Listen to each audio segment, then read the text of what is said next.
Hello everyone, and peace of Christ all of you. Please invite your friends and let us learn some good words for today. Yesterday, somebody he sent me an email with a video of someone saying that Jesus he worship Allah. And then the idiot in the video he says, Allah is the word for God in Hebrew, and he says it's ilaha. So I wanted to make this video, just it's a kind of a comedy, in the same time education. You see, the problem is that many people there, they can put like 1,000 books behind them in the shelves to fool you that they are educated. Me, myself, I don't have a single book behind me. Not even one, just to let you know. Maybe now you don't consider me a person who knows what I'm talking about, because I don't have any book behind me. First, if you ask any Muslim, is the word Allah, is a word mean God, or it's the name of the God?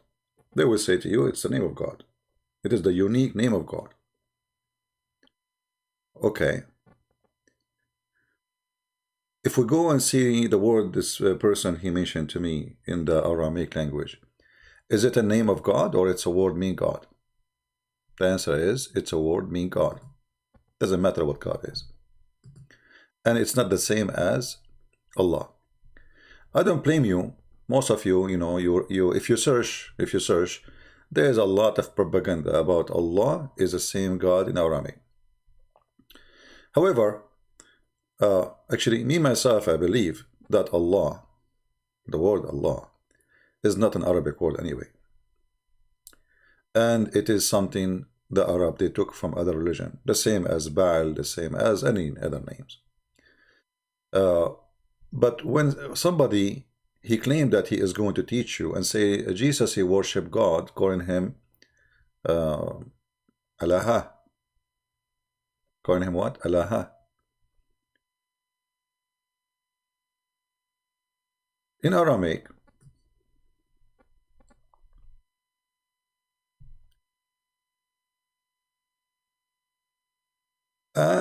this is just some website. I'm just showing you from a website, not I mean nothing really official, but just to show you how people they can fool you.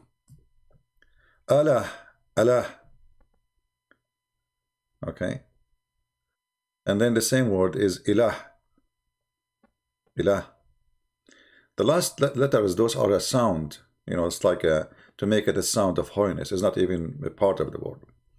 So what is the real word? If we go, let us check a little bit.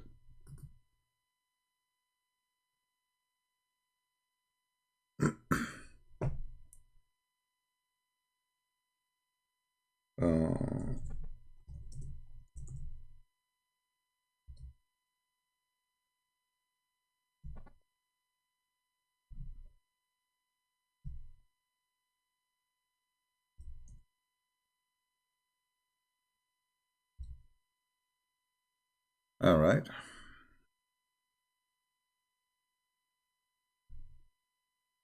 Just to show you what you will find in the internet and why sometimes people they get confused, because it's not your fault. People who they are supposedly trying to teach you, they are the one who deceiving you. The word ilah has nothing to do with the name of God. It's just a word used by Aramaic language for any God. Ilah, at the end, those are sound. They are not even part of the word. Il is the word God. In the ancient Aramaic and the ancient, actually even the ancient Hebrew, the word was al, not il. Allah.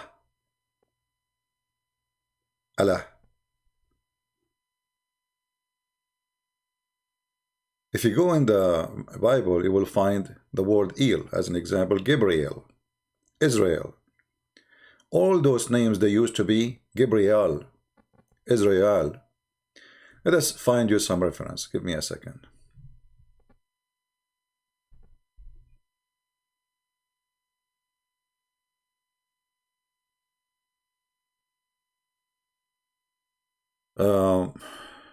This is a book. Those topics are not for people who want to like relax. This is for somebody who want to really study and learn. This is the name of the book, as you see in front of you. And whoever made the book anyway, he is not making things from his pocket. This is what it is. This is ancient Hebrew. The meaning of Israel. Let us highlight.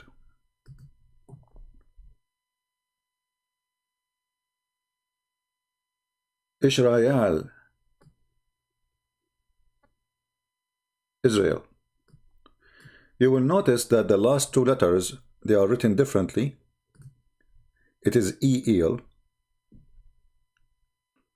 Let me see if I can zoom in. Hold on.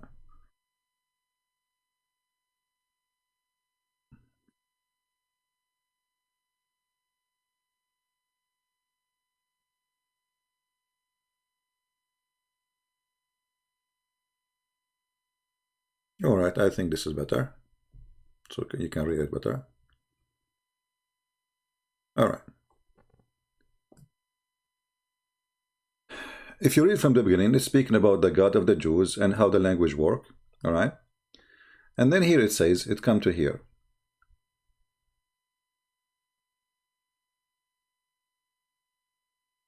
What is the origin of the word Israel, as example? What is the root of this word in Hebrew?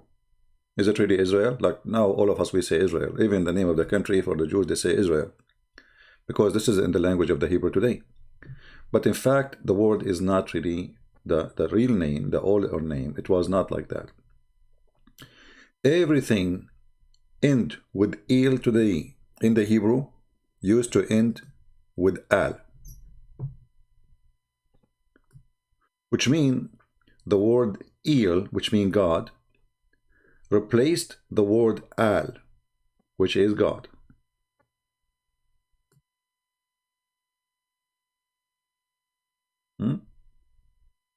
So when they say Allah, Allah, he is saying God. This is not even a name. When they say Ilah, this is a word God. This is not a name. When they say Ilahi, by making E, that's my God. None of them is a name. So when you get an idiot speaking to you about the name of God, and again, I don't blame you for being ignorant if you believe what they say to you in website. Like many of them, they say Allah is coming from the word Ilah. Like here. This is a Christian website, supposedly. Christianity to Bible, WordPress. But obviously, it's, you know, it's WordPress anyway. Free website. It says the word Allah or Ilah, Ilah, Ilah, okay, coming from the Aramaic. You can read the rest. But this is really, there is a deception here. For the word in the Islamic religion, and all the Muslims agree, that this is not a word meaning God, even if it's about speaking about God. When you say the word Allah, the Muslim, they will say, yeah, we are talking about God. This is God. But for the Muslims, it's a name. You can check right now in Prophet Google, peace upon him. You will see the Muslims, they give you definition for the word Allah. They say this is the unique name of Allah. It's a unique name. It's not only a name. It is a unique name. Then why we see some people saying what they're saying to us, trying to confuse you and fool you? Everybody is almost under the influence of a propaganda and stupidity. First of all, in the whole Bible, there's no names. Nowhere God, he gave a name for himself. Like somebody will say, God, he said, my name is Jehovah. You know, somebody will say to me, God, his name is Elohim. Somebody will say, he says, even the Bible says my name, my name. This is how you call me. My name is not a name, really. If you go and check all the words which you've been taught that they are names of God, you will find none of them is a name.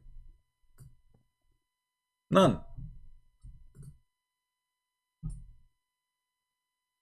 The same website who fool you about Allah is the same website to prove Allah to be false. The same one who claimed to be a teacher is the same one who, you know, he say silly stuff. This is the list of names, as they call them names, for God in the Bible. Okay, but as you see, they are not names. Abba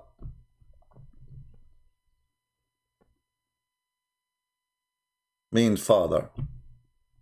So is that a name? No. So why you are saying it's a list of names?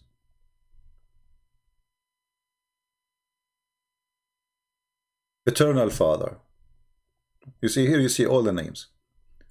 Adam, the second Adam, the last Adam, which is supposedly the Messiah, right? Okay, is that a name? No. You see the meaning for them, you know? I mean, none of them is a name. Adonai, is it a name? No. It's a word mean my Lord, my Lord. Okay. Elohi, Adonai Elohi, the Lord, the God of the host. Is that a name? No. So anyway, we don't want to read all of them, but you will see. And then the same guy, he says to you here, look at this. Allah, a contraction of the word Al-Ilah. Allah is a counteraction of the word Al-Ilah. Al-Ilah. Here you see the stupidity. He just said, look, he said, the God. So the word Al-Ilah, which is not written like correctly, let us write it correctly.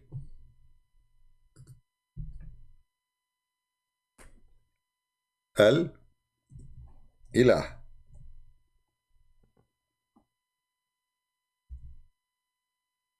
All right, not as he wrote it with I, because this is coming again from Il. He is ignorant again.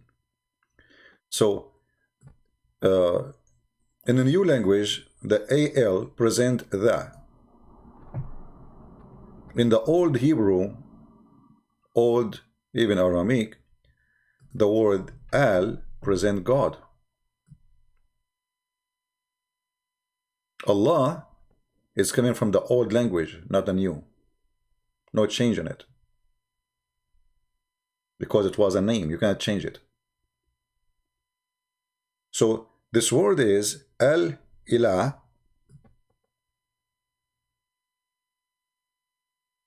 You will notice here that when they use the word Al as the, and the word Il as God, which one we said the word Il is? Il is God. So what is the sound? It's a sound like of holiness, to make it, it's like a beauty. Ilah, Ilah. So the word of God is Il. This is the part where the word God is. The rest is just a sound. Il. Gibrail. Go search now what the meaning of the word Gabriel. Mikael. Israel. Ishmael. So Il always present God. And the rest you attach to it, it can appear at the end of the word. It can appear in the beginning. As an example, Emmanuel. Emmanuel.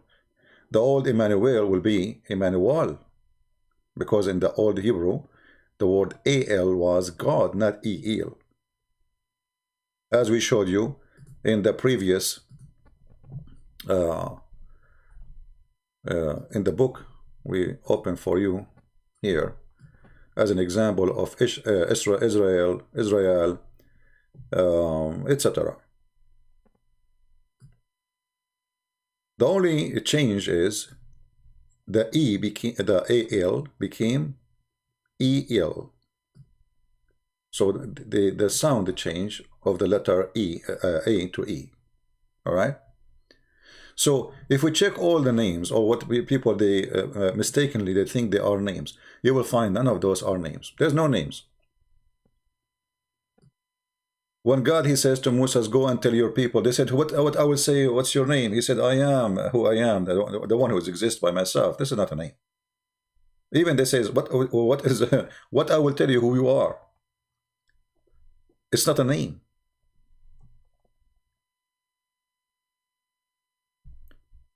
Those are not names. Those are description for God.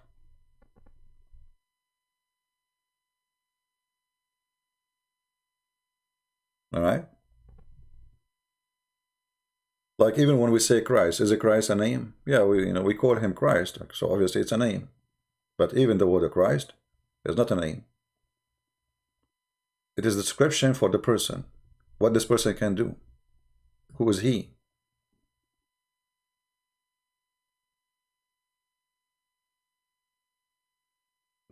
Is he the chosen one? The word Jesus, the one who will rescue, the rescuer, the savior. So even that one, you will find it end to be as not a name, but all of us, we use it as a name, because it's what we call him with. But the second you call him by those words, you are calling him the anointed one, you call him the savior, you call him the salvation. You are not just, you are not really calling him by a name.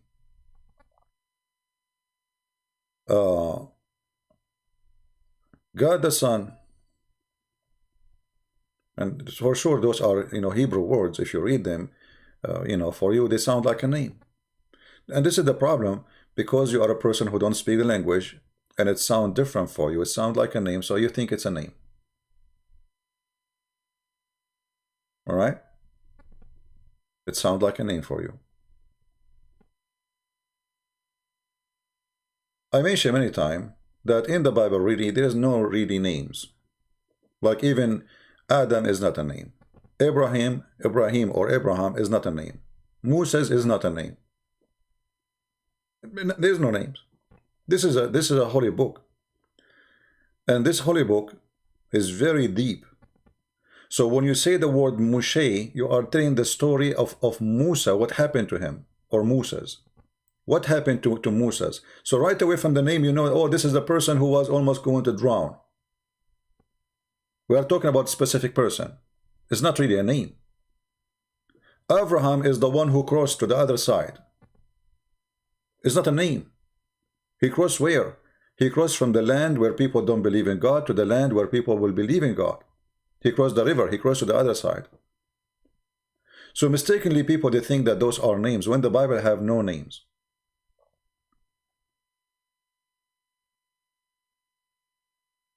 Ishmael is not a name. Israel is not a name.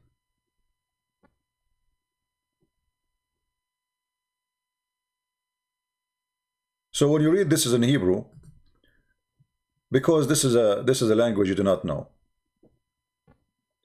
you might think, oh, this is okay. It says the God of Jacob, he called himself in such a way, or he's been called or named by such a way. The fact it says the mighty one of Jacob.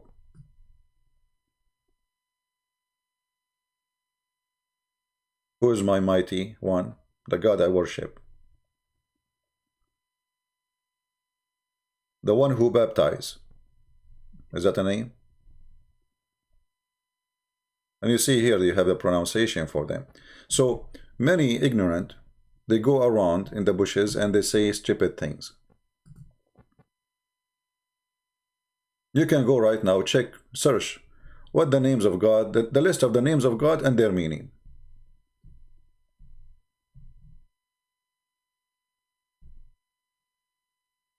There is no names. Those are not names. Adonai, the Jews, they keep saying every day, Adonai, Adonai, Adonai, Adonai. So why you might think, okay, this is the name of the God. This is why the book of the Kenza Rabbah, the book of the Sabian, they say the God of the Jews, Adonai, they think this is his name because they don't speak the language. He's the devil. He ordered them to do circumcision. But Adonai is not a name. Al-Shaddadi is not a name. All those are not names. Don't make them fool you.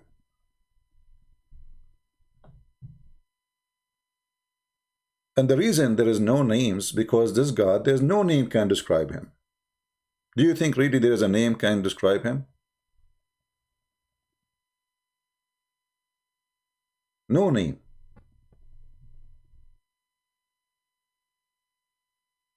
You will notice here how the word El is coming before anything, almost. Do you see El? El. El. Simply, there is no name. It's just a word meaning God, and whatever after it, a description for this God. But El can be a word used, you know, a God, just word meaning God. El Shaddadi, right? The mighty God. Okay, is that his name? Elohim, is that the name? How many of you heard people saying Elohim is the name, right? So we say yes, okay, we call Elohim because this is a unique word in Hebrew.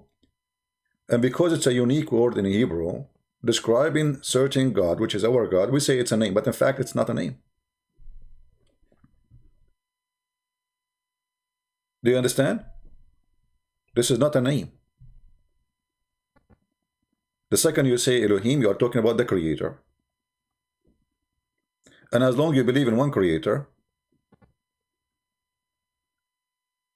that's mean the word Elohim is going to that Creator who you believe in him.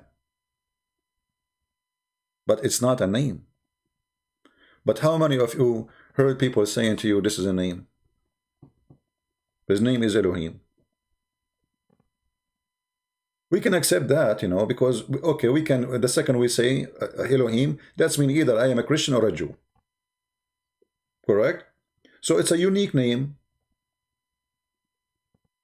as the way we use it, but in the Bible it's not. It's as I say, we identify ourselves by saying, you know, we pray to Elohim. The second we say Elohim, we are talking about a certain word exists in a certain book. And by doing that, we mean the God of the Christians and the God of the Jews, as simple as that. But Elohim itself is just a word mean the Creator God, or God the Creator. Yahweh, or Yahweh. The God is always there. Okay, how many of you heard, and we say Yahweh is God, the name, he said my name. I am who I am. But as you see, this is not even a name. Moses asked him, okay, what I will tell my people?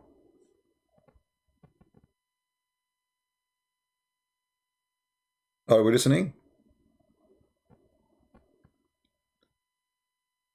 Because somebody saying, so you are a pagan. That's stupid of you, Johnny. All languages is coming from people before us. And we ourselves today is taking our language from people before us. So don't be stupid. So if somebody says to you, oh, the word is, let's say, El, used to be used by people who worship different God. So who care? It's a word mean God. That's why we are saying it's not a name. But eat it like this guy, he says to you, oh, so you are a pagan. We'll be pagan if we worship Baal. That is the name of God. But we don't. All right. So many they fool you and they give you, you know, like even there is some educated people. Let us see if we can find you some articles to help you.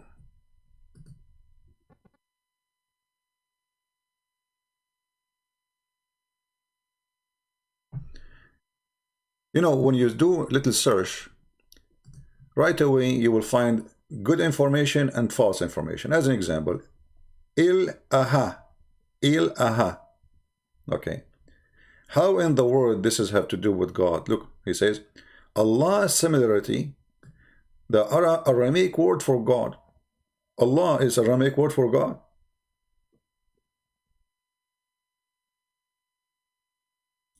You will notice here it says Allah-aha, not Allah. If you go in the Quran, let us go in the Quran, in the yellow pages of Muhammad. And we explained that to you many times. From the first page in the Quran,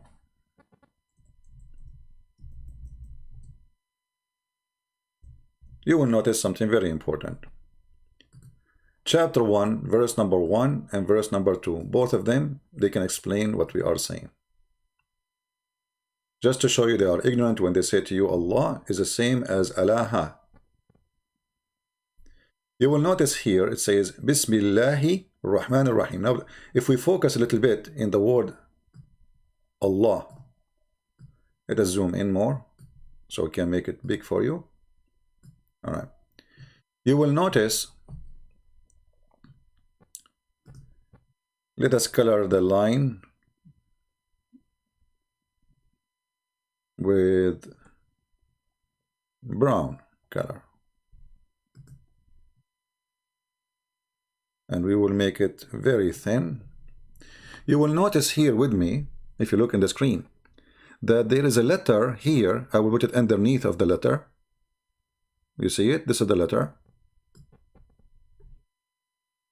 Let's write it again. This is the letter under the letter which is shown in the word, just to show you different. But here this letter is not exist.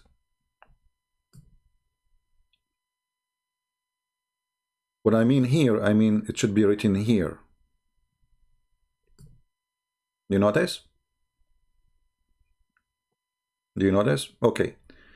If Allah is a one word and this is a name, you don't take letters off it. The name will stay the same. Do we agree? In any language, doesn't matter. Doesn't matter really what the language is. You don't take letters off from the names. The names will stay the same.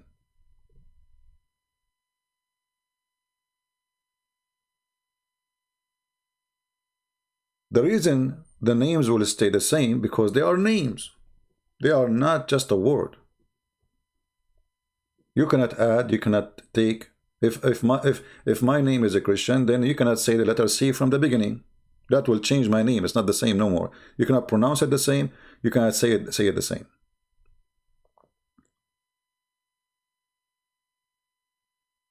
So what happened? Why in the first word there's letter A, Alif, and in the second word there's no A, Alif? Let us make the words more clear. The first one is Al. Let us type it in Arabic first. Allah. But if I separate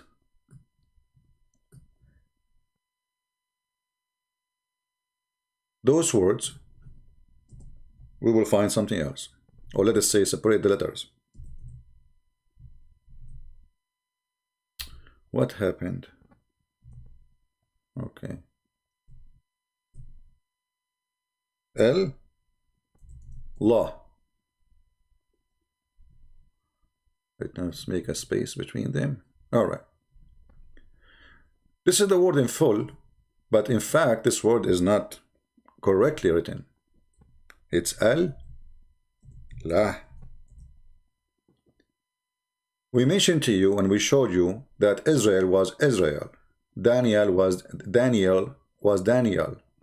Michael was Michael. Al is in the ancient language was a word mean God, replaced today by Il. So here you notice that this is Allah is Al, Al-Lah. Okay. How we can prove it? The verse after it. Read the verse after it. It says the following.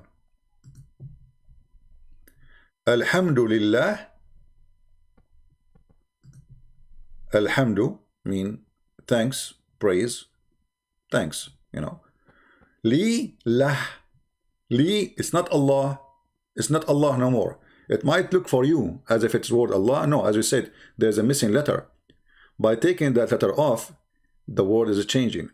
Alhamdulillah. Let's write it down. And I change any Muslim to say it's not true. So, alhamdu, thanks. Li in Arabic mean to. Lah.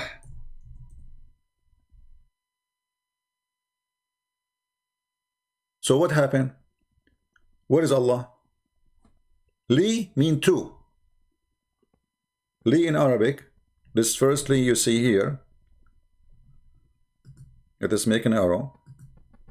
This li, let us make it in red.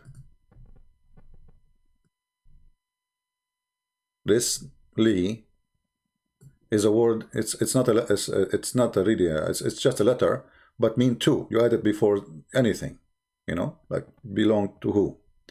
Li lah. So he's saying thank you. Li to lah. Where is Allah? What happened to Allah? How Allah is being stripped and became 3 letters. You see here, we don't see ilah. We don't say Allah. We say lah. For this is the name of the God. And it's not a secret. You can go right now and search and you will find that the word lah mean, or the word lah is the name of the moon God. If Allah is the full name,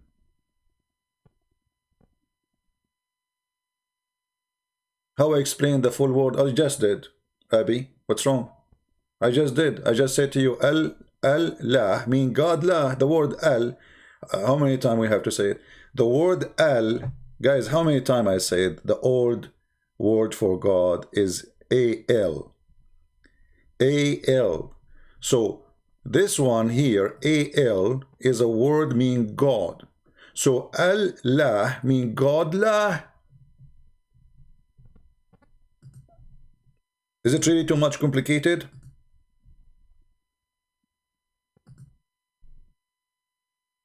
This word is A-L is a word mean God. Doesn't matter what God. Even if it's a God of the Christians. When you speak in the ancient language, you say Al, as we showed you, Israel, Mikael. Now became Il. So Israel became Israel, not Israel. Ishmael became Ishmael. So Al is a word mean God. In the current language today, Al is a word mean the. This is in the use today. So if I want to speak to somebody who is ignorant, to make it simple for him, to show him that this is not the name of your God, I say, okay, Al today is what? He would say mean the. Okay. You put it before what? We put it before noun. Okay. What is after it? Lah. So the lah. This is the simple way. But if you want to go deep in the roots of the languages, you will find that Al is just a word meaning God, and whatever you put after it is going to be the name of that God.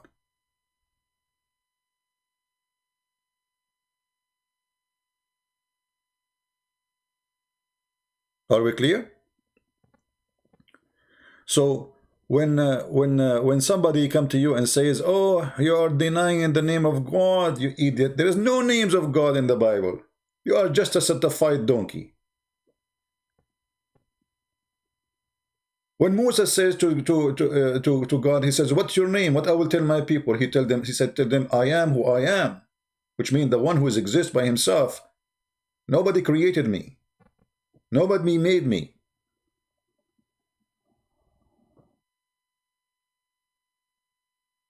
There's no names.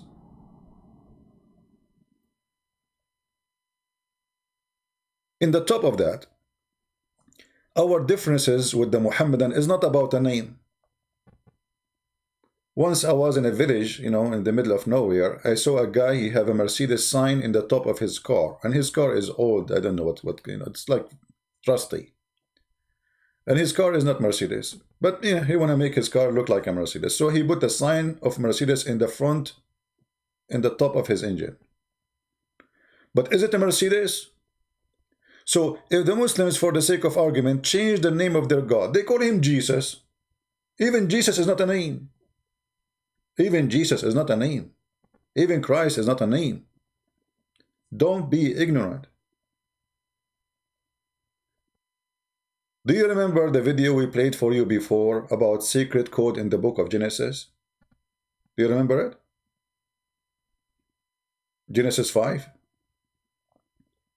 When you read them, because this is a foreign language for you, you don't speak the language, you think those are names. But in fact, they are not. So even normal people in the Bible, they are not. They don't have names, really. This is a very deep book. This is not Zakir Naik book. When we say the Bible, it's very deep book. Let me find you the video so you can understand a little bit more. It doesn't hurt.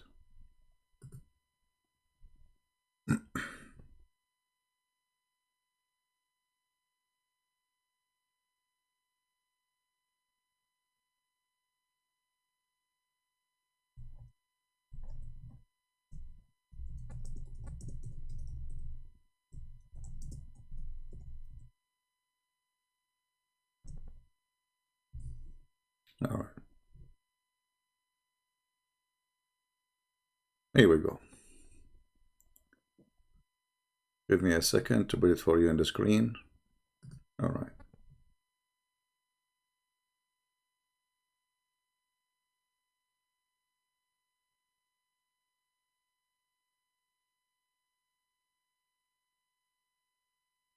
We'll do what we can there. And so our ministry has really based on two. Let us see, just to remove, we don't want to, you know. So this guy is a professional in the language, you know. This is a profession. So I'm going to show you some of those things as an example. Let's start with the riddle. We all know who's the oldest man in the Bible. Anybody? Who's the oldest man in the Bible? Anybody? Methuselah. Good for you. He lived 969 years. And yet he died before his father. Does that bother you? He's the oldest man in the Bible, but he died before his father. The one who is saying, answer my question, let me finish, and then we will say who have a question. Learn the good manner. When we finish, we say who have a question, then we can take your question. Don't post questions, you know, like as if you have a diarrhea problem. See, everybody forgets who his father was. And so his father was Enoch, right? Now, Enoch's an interesting guy. We know quite a bit about Enoch, strangely enough. When he was 65 years old, something happened in his life which caused him from that day on to walk with God, whatever that means. Okay? What happened there? Something else you need to understand. The flood of Noah did not come as a surprise. The flood of Noah was preached on for 4 generations. And Enoch was told that as long as his newly born son is alive, the judgment of that flood would be withheld. And that's why he named him Methuselah. As you analyze that word in the Hebrew, it comes from a root, muth, which means his death. It occurs 125. See how smart, intelligent, educated people speak? You see how the Bible works? It's not just a guy, he called his son a name. Like, okay, my wife, she gave birth. So the Bible is different level of books.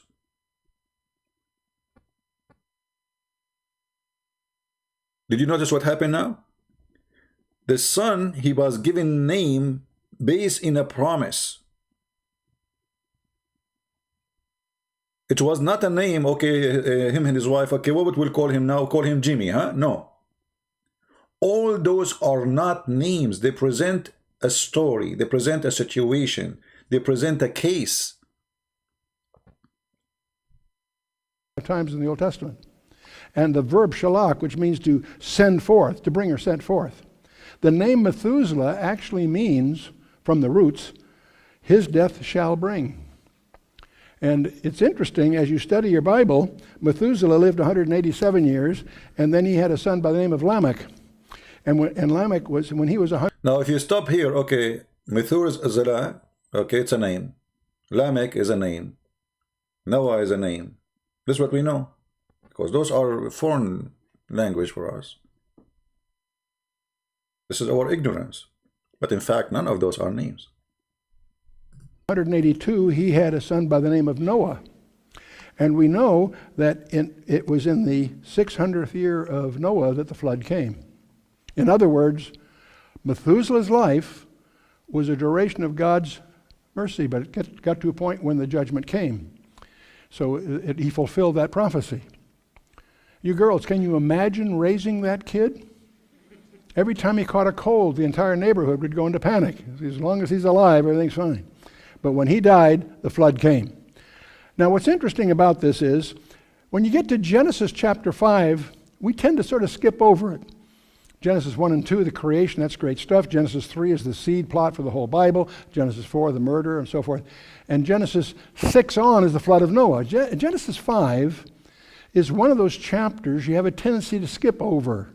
I mean, what is it? It's just a genealogy of 10 guys. Exactly. People, when they read, okay, this person, he begotten this person begotten this person begotten, so I want to read those names. They don't exist anyway. This is how important this book. This is not like the stupid Quran. Speaking about the ant, she told the ant that Suleiman is coming. This is not the flying carpet. This is how deep this book. So what those names are presenting for us and why they are even there, why we need to know about them. It's just okay, who begotten who? No. Listen carefully. Okay, Adam, Seth, Enosh, Kenan, Mahalalel, Yared, Enoch, Methuselah, Lamech, and Noah. The problem with Genesis 5 is that it's not translated for you. Most of us are operating from an English translation. In this case, those names are transliterated. The meaning isn't there. It's an approximation of how they pronounced it. See? Do you see? They told you how they pronounce it, but they did not tell you what. Those are not really names. You know, Noah. So when we say Noah, it's a name, a guy. Come on, his name is Noah. Like, hello? There's no translation. Why would there's no translation? Because supposedly it's a name. How are you going to translate a name? And so we don't know how to deal with it. See, what do names mean? My legal name is Charles. What does that mean? Nobody knows. It's been lost. People have different conjectures, but no one's quite sure. Many of us in this room probably have names that were just given to us by parents because it appealed to them at the time. It doesn't necessarily carry significance. But in Hebrew, it's a whole other thing. Many of you may not realize that Hebrew is the only language that's sememic, not just phonetic. Most alphabets are phonetic. They lend insight as to how you pronounce a word. Hebrew is unique in that the original Hebrew, the Paleo-Hebrew, symbolized a concept, not just a sound, a meaning. The first letter was written sort of like an oxen's head. It represented strength or first. Aleph, that's what it originally meant. After the Babylonian captivity, Hebrew adopted a box form that we see today. It's lost its roots from its original Paleo-Hebrew. See the Aleph, you see, I mean, look how deep things can go. Even the letter in the language is not just a letter. So the Aleph, the Alpha, present what? Present the strength. Very strong. Present the beginning at the same time. So let us say the amazingly statement is even start with the letter. And Hebrew department of the University of Arizona pointed out to me that if they teach the kids the Paleo-Hebrew letters, which will remind them of the meaning of the letter, they can end up, that takes maybe an hour to learn, they can read about 80% of Hebrew, because Hebrew verbs especially, but Hebrew words are based on a 3-letter root. And if you know the alphabet, the meaning of the alphabet, you can know what the word will mean. The Aleph there typically means first or strength, or leader, if you will. The second letter is Bet, originally written like it is on the left. Today it's written a little differently, but that Bet represented a house or home. And Bet, that's what it means. It means house or family. Bethlehem, the house of bread. Bethel, the house of God. See, Beth The letter itself carries meaning. It's a sememe, not just a phoneme. And so if you take an aleph and a bet together, that's the first or the leader of the house. Who's the leader of the house? Do you remember? We just showed you that the Hebrew, they call God Abi or Abba. Abba. Abba. You remember? It's not just it's coming from, the alphabet is about God. Even the alphabet itself is about God. That's their name for father, you see. Abba, father, okay? And if you take the letter He, which is a breath, like an open window or two arms reach up, the word He is a breath or spirit, if you will. If you put a He in the middle of the word, it represents the essence of that word. And if you take, it comes from hands lifted up, what have you. So it means behold or revealed or wind or spirit. Breeze, wind is a He. And so if you take the Ab, the Aleph and the Beth, put the He right in the middle of it, that gives you the essence of the Father. You following me? Mm-hmm. What is the essence of the Father? It's the word is love. Wow, see? Look what we were talking about. Look where we end. Do you see? Look, we are talking about letters, about the alphabet, just the alphabet. We are not talking about something else. We are just talking about the alphabet. The alphabet in themselves is to praise God, is to describe God.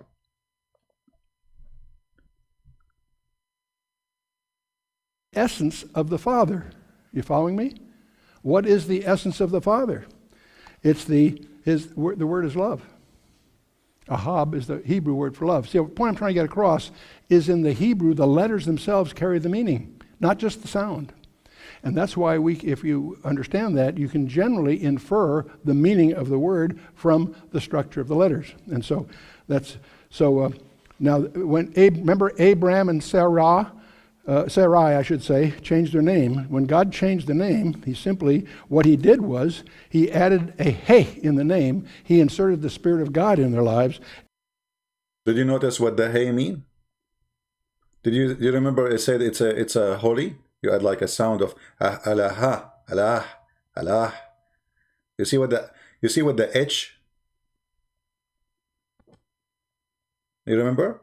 We just mentioned to you. So AL is a word mean God.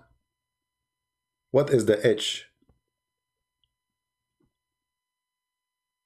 The Ha. And Abraham became Abraham and so forth. Well, see, even Abraham or Avram, the one who passed across the river, became Abraham. He was not Abraham. He was Avram or Abraham. Sarah was without he or ha. Became with ha. Why? Because now they belong to the love of God. Get back to our little genealogy. Bear with me in Genesis 5. The first one is Adam, and that's pretty straightforward. Adamah means man, no problem there. So his son, Seth, means appointed. In this case, chapter 4, the earlier chapter in Genesis, Eve explains it. Eve said, "For God hath appointed me another seed instead of Abel, who came slew." So the name Seth means appointed. Okay, we're getting somewhere. The next one is Enosh, and that is a verb which means mortal, frail, or miserable, from the root anash, which is usually used of a wound or grief or something like that. Pretty tough handle to go through school with. He has a son by the name of Kenan. Not Canaan, as some of your Bibles say, it's Kenan, because Balaam, in fact, does a pun on those names in Numbers. But the point is, that word can mean sorrow, dirge, or elder. That's another tough label to go through school with. You know, hey, sorrow, you're on our team. You know, it's a pretty tough name. You know, can you imagine somebody calling his son Sorrow? Or like I say, your name is Sorry. Hey, Sorry, how are you doing? You know, so those are not meant to be names and not meant to make fun of. It is a prophecies. It is a coding. It is the word of God. Nothing there is a name. So when he has a son, he says, enough of this. He named his son a mouthful but a great name. He called his son Mahalalel. Mahal, which means the blessed or praised one. And you will notice here at the end of the word what? Where is the word God? The praised, where is the word God? Anyone notice where is the word God? Who remember? Where is the word God? The word God is in El. You see it?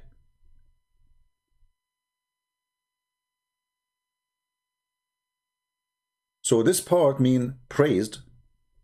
And where is the word God? At the end. So El can be added at the end, like here, or Emmanuel. It can be in the beginning, in the front of the word. Doesn't matter where you put it, either in the end or in the front.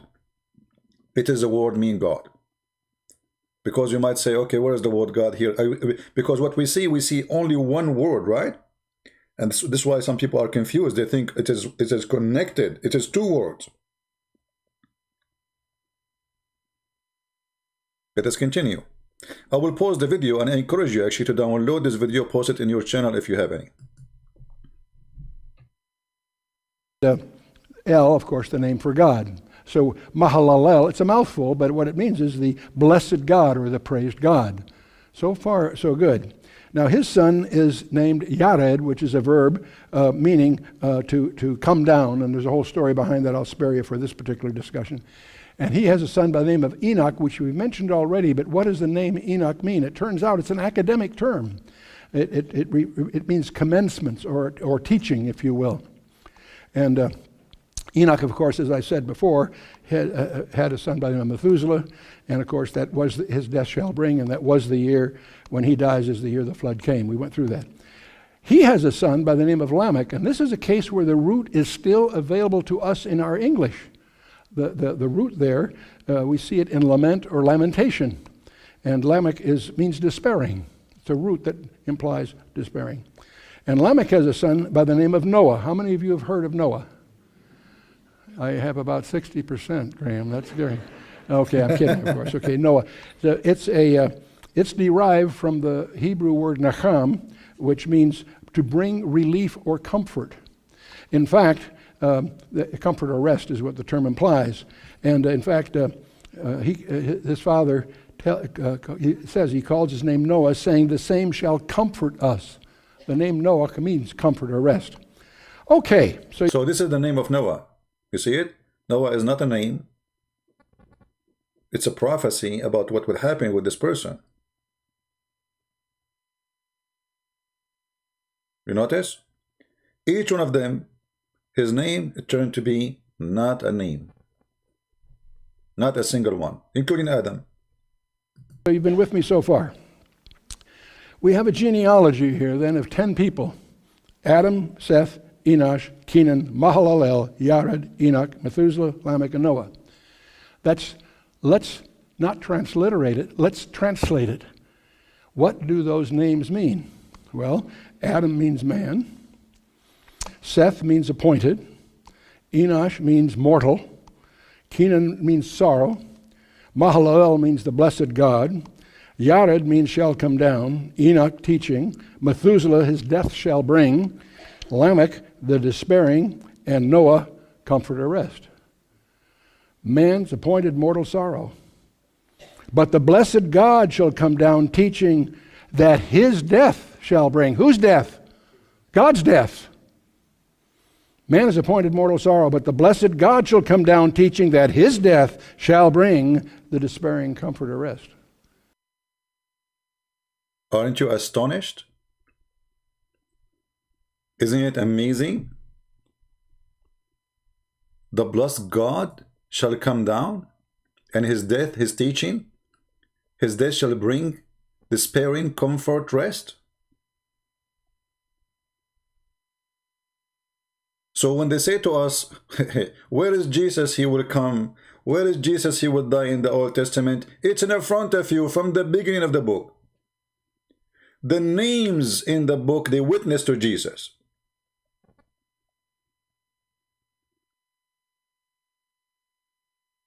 So those who they are addicted to names, they think they are names. That's your ignorance. You are just a fool.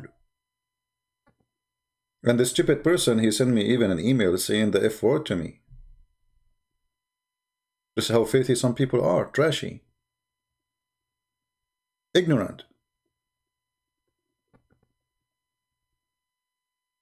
This is the difference between listening to someone is educated and someone is ignorant. Let me copy the link. How many of you will promise to download the video and share it in your channel? This is a video, it's worth to be seen by as many as we can. And actually, if you are a person who speak a language like, I mean, your country different language, I encourage you, please, if you can make a title, let's say a subtitle for the video, so people they can watch it and they can learn. I just posted the link. If you are interested to download it, feel free. Now, who is the Muslim who, or the person who said a Christian Prince, he lied yesterday? Where are you, my friend? We are done. We are here for you. Where is the guy? He said the Christian Prince, he lied yesterday. Only yesterday I lied? The day before it, no? For you? Whatever Christian Prince he says to you is lying. We know that story. Where are you?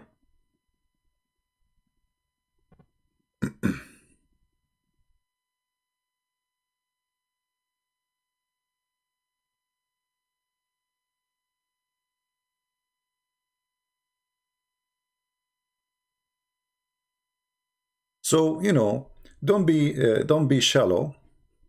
The Bible is way more deep book from just a book telling stories.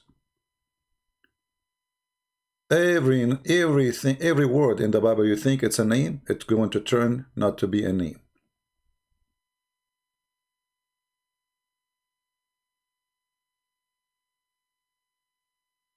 Right?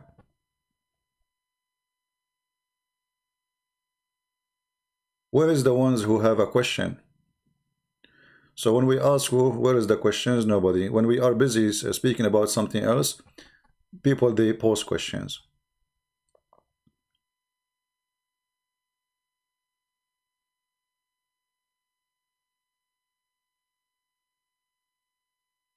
Where are they?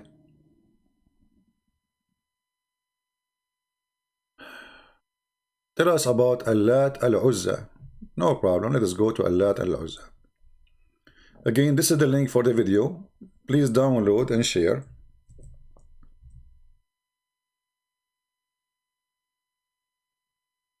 And I will download it later, me myself too, because sometimes you search for you know, something and it's hard to find it, you know.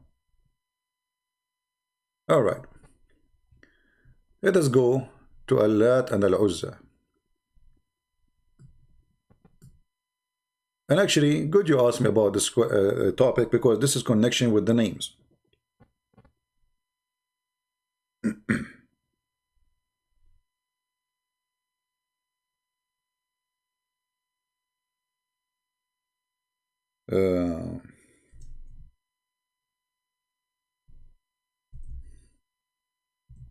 Let us see.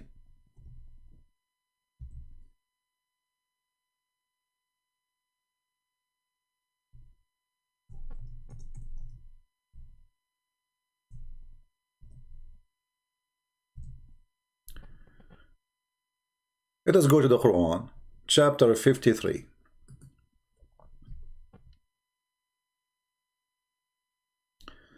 In this chapter, you will see the Quran mention clearly the names of the goddess. The names of the goddess. And before we, you know, finish about Allah and Allat and etc., you know, we will talk about what even the Arab dictionary says about the roots of the word Allah.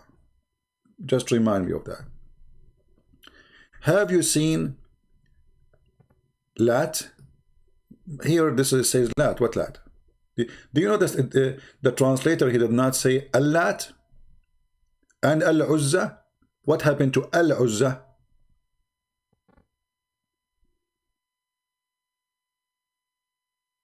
Change the translator, you will find different written words. Hilali, Muhammad Hilali, and Muhammad Khan. Look, suddenly there is AL before the names. Do you see it? What there is before the names? Al-Lat. And the funny here, the Muslims is the one who separated them for us. Thank you. What is the difference between this and Allah? Nothing. Al is a word meaning God. God Lat. God Uzza. Do you see it? Those are the goddess. Al-Lat, Al-Uzza.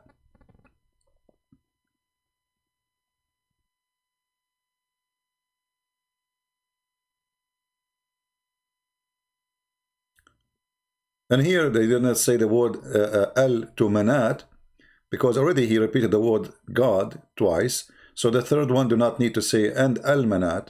For simply, it's the same. It's God, the goddess. It's heavy. So Al-Lat, Al-Uzza, who are they? They are the daughters of Allah. Question. What is the root of the Arab? What made the Arab believe that Allah have daughters? It must be coming from somewhere, right? Any Muslim can tell us?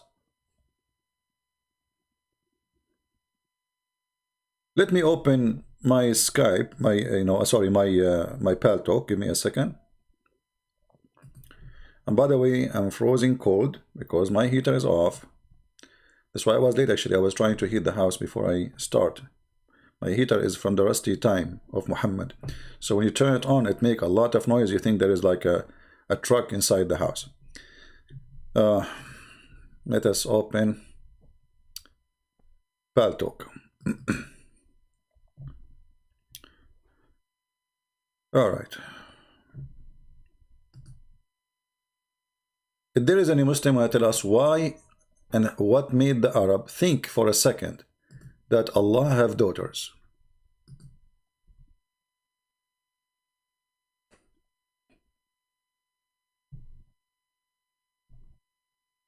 Well, we have a Muslim, but it looked like he said that, I don't know what hour. I hope he's still there. His name is Ahmed.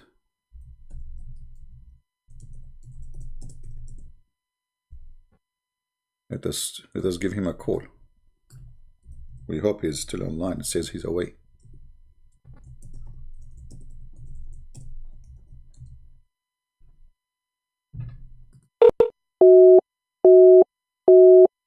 Ah, he is not online, sadly. Let us see another one.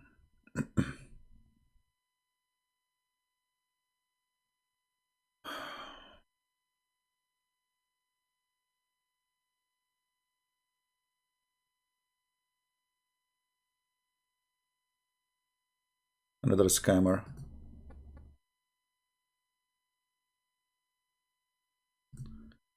Let us see this one. God bless you, CP. Please don't send me those things.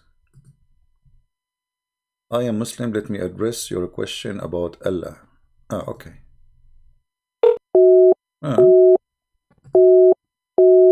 He's not online, but you know, how he's not online?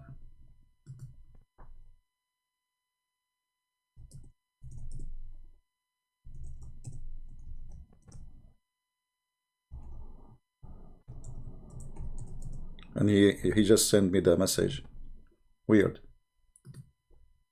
If you are a Muslim and you would like to call us, please feel free. We will be happy to take you live on air. Anyone? Now let us go and see what is the roots of the word Allah. Is it what those ignorant people they say?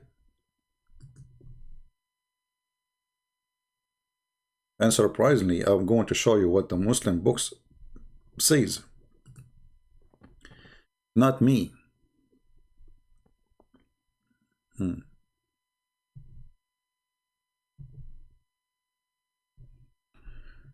Okay, we have somebody.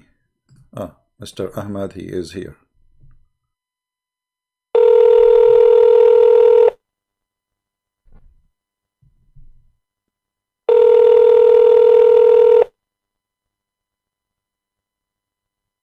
Let us hope he will answer. Hello? Okay, we have some. Hello? Can you hear me? Yes, I hear you, my friend. You are live on air. Are you listening to us on YouTube? Do you know the topic? Yeah. I know the topic, but I actually called to ask about a question about yesterday's topic, if that's okay.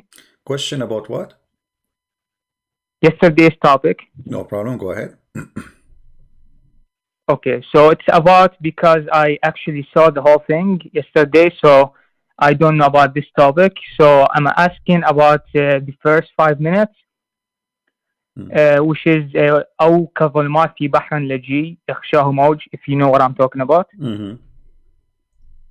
Okay, so I would like to understand, because I did my research. You said in the explanation that if the Quran is preserved, then why the word deep does not exist in the Arabic verse? So this is what you said exactly, and I'm quoting you, by the way. So I actually went to Arabic dictionary, and I said, hold on. And I said, if the Muslim, they say that the word laji mean deep, correct?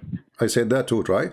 Yeah. If they say the word laji, yeah, you said for the sake of the argument. You said for the sake of the argument. No. I said in one of the meaning. Go. My video is there.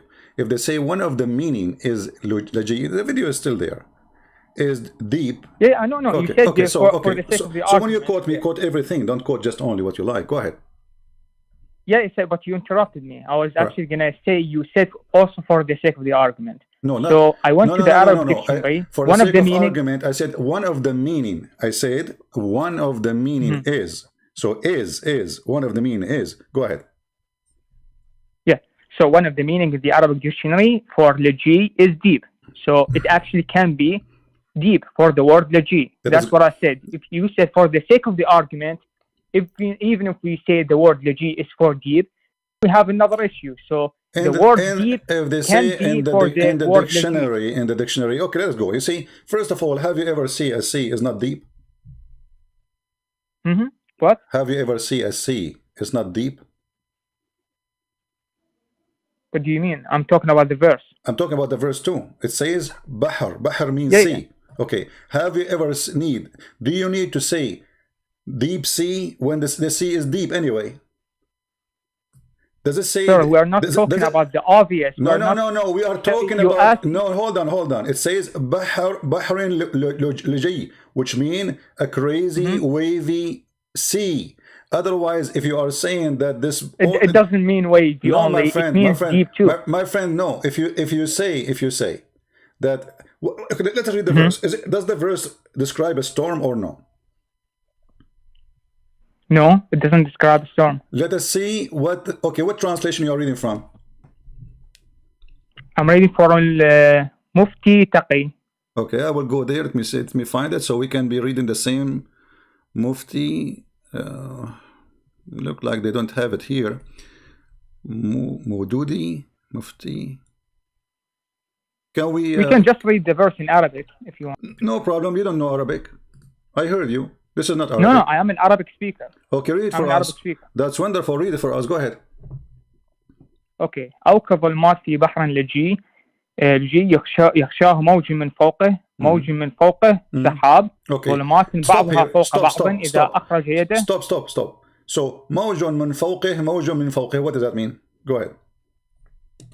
It is a reference for the darkness of the sea. We are starting from the origin of the darkness. We are going up. My friend, translate the word as it is. موج من فوقه. Translate. What does that mean? Wave on top of which clouds, then layers of darkness. So wave in the one on top of each other. How the waves of the ocean come? Wave in the top of that wave in the top of the other wave in the top of the other wave. In the top of it, there is a cloud. And what kind of a cloud? It's a very dark cloud. Correct? the darkness is for the cloud and the sea. Okay, hold on. The word No, cloud no, no, no, stops. no, no, Then no, no, no, hold the on, layer- hold on. Let us be honest. Does it say wave over wave over wave over wave, and then in the top of it there is dark cloud? Dark cloud, it doesn't say dark cloud. It Says cloud, layers of darkness. Layers of darkness is a reference for the sea. Then one on top of each other, we are getting back to the first. the word ظلمات is coming after the word sea or after the word cloud? Both. It's coming. No, don't tell me ظلمات, both. this Don't is tell the me. beginning of the verse. Don't tell me both, my friend. It's in the sentence. Does it come after the word sahab or after the word bahar? Where is the word ظلمات appear? After the word bahar and after the word sahab. ظلمات is the reference for the bahar. Okay, hold on. Let us say that you look at the verse. Don't look at me. Look at the verse. People will laugh with us in 2 minutes. It's so you are saying that the cloud is dark and the sea is dark, correct? I'm not saying the cloud is dark. I'm saying cloud, then layers of darkness, one on top of each other, as a reference for the sea, the darkness of the sea. No, but a second ago, people heard you saying the word darkness is for both. Now you take it back. No. You misunderstood me. You are the one that says for both. I said volumat comes after the word bahar, and it comes after the word sahab, not as a reference for it. So how you know? It says layers of darkness as a reference for the bahar. Okay, let us go. I will go with you. Where in the verse it says that the word ظلمات is about the bahar, which means the sea, not about the cloud? Where it says that? I mean, how? Okay, go ahead. Easily. Okay, in the Arabic, the sahab, then on top of it there is the word J in Arabic, which means stop. And then ظلمات بعضها فوق بعض. ظلمات, if you go to the English translation, layers of darkness one on top of each other. This is talking about the reference of the first sentence, layers of darkness on the sea, one on top of each other. Okay, it exactly says that. All right. Now, if you want, let me complete. Just let me make my point. Stop with the word sahab. You said there's letter G in the top. You said, what does that mean? The letter G? It said G means that we stop layers of darkness. This is the reference for the first one, the bahar, and then goes on top of each other. I don't hear you very well. What G mean? Repeat again, slowly. G means that we stop. We stop. Then we continue read, yeah. Okay, guys, mean G we stop. First, the Quran was not exist with this G. This is something you added to it. In the same Have you read time, the tilawah? Have you read the tilawah?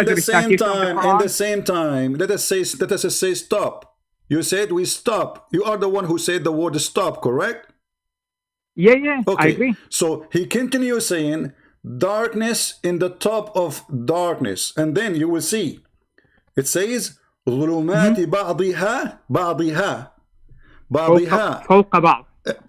Listen, بعضها, does it go for sahab or for the mawj? Which one of them is the, because بعضها, it goes for the mawj. How you know? Hold on. I said it 3 times. You are the one who said you stop. And the word before ظلمات is the word sahab, which means a cloud, correct? Yeah. Okay. So the word darkness come right after the word cloud, correct? Okay. So not right after the stop. It's a reference for the bahar. Doesn't matter. So now he is describing what? I mean, I say to you, there's wave after wave after wave, and there's a cloud and darkness over darkness. And here it says that the last word, you agree with me that the last word is cloud, and then the word darkness come after the cloud. So the darkness describe what you say. You say, hold on. We are talking the layer. So if I say red car, if I say the word car, in Arabic we say that like the word, they are different from English.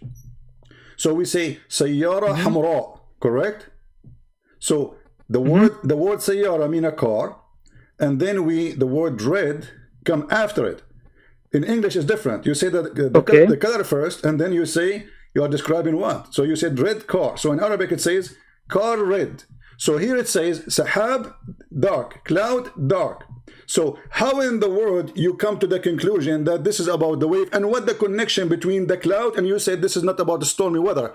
Why he is talking about the cloud if he is talking about the deep sea? What the connection between the cloud and the deep sea? Okay, sir, I listened to you. I did not interrupt you. Let me make my point, and I will listen to you making your point. Go ahead. Good. So we have layers of darkness covered, going one on top of the other. This is the first sentence. Then comes cloud, stop. Then comes layers of darkness, one on top of each other. This is a reference of the sea. It can also be the cloud. It can also be the cloud, but it's not a reference for the cloud. It is a reference for the Bahr because it is describing one on top of each other.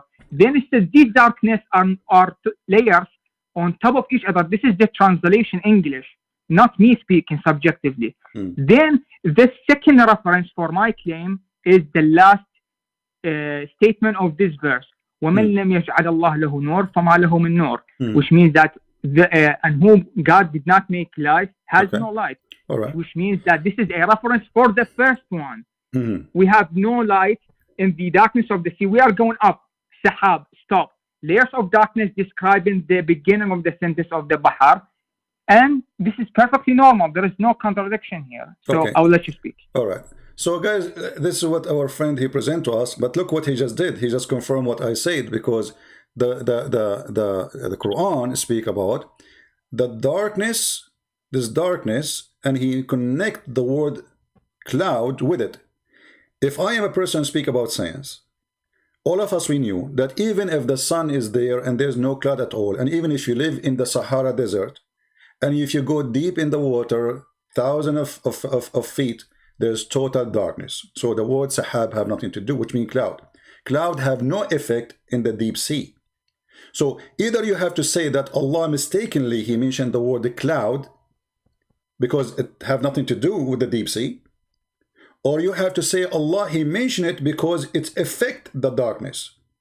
So if you are saying it's affect the darkness, obviously this is not in the sea. This is on the top of the sea. That's why it says, so if he take his hand, he cannot see it. Why? Because it's dark. There's dark storm. Have you ever heard of a dark storm where you cannot even see your hand? Like if you live in the desert, you will see even sandstorm what they do.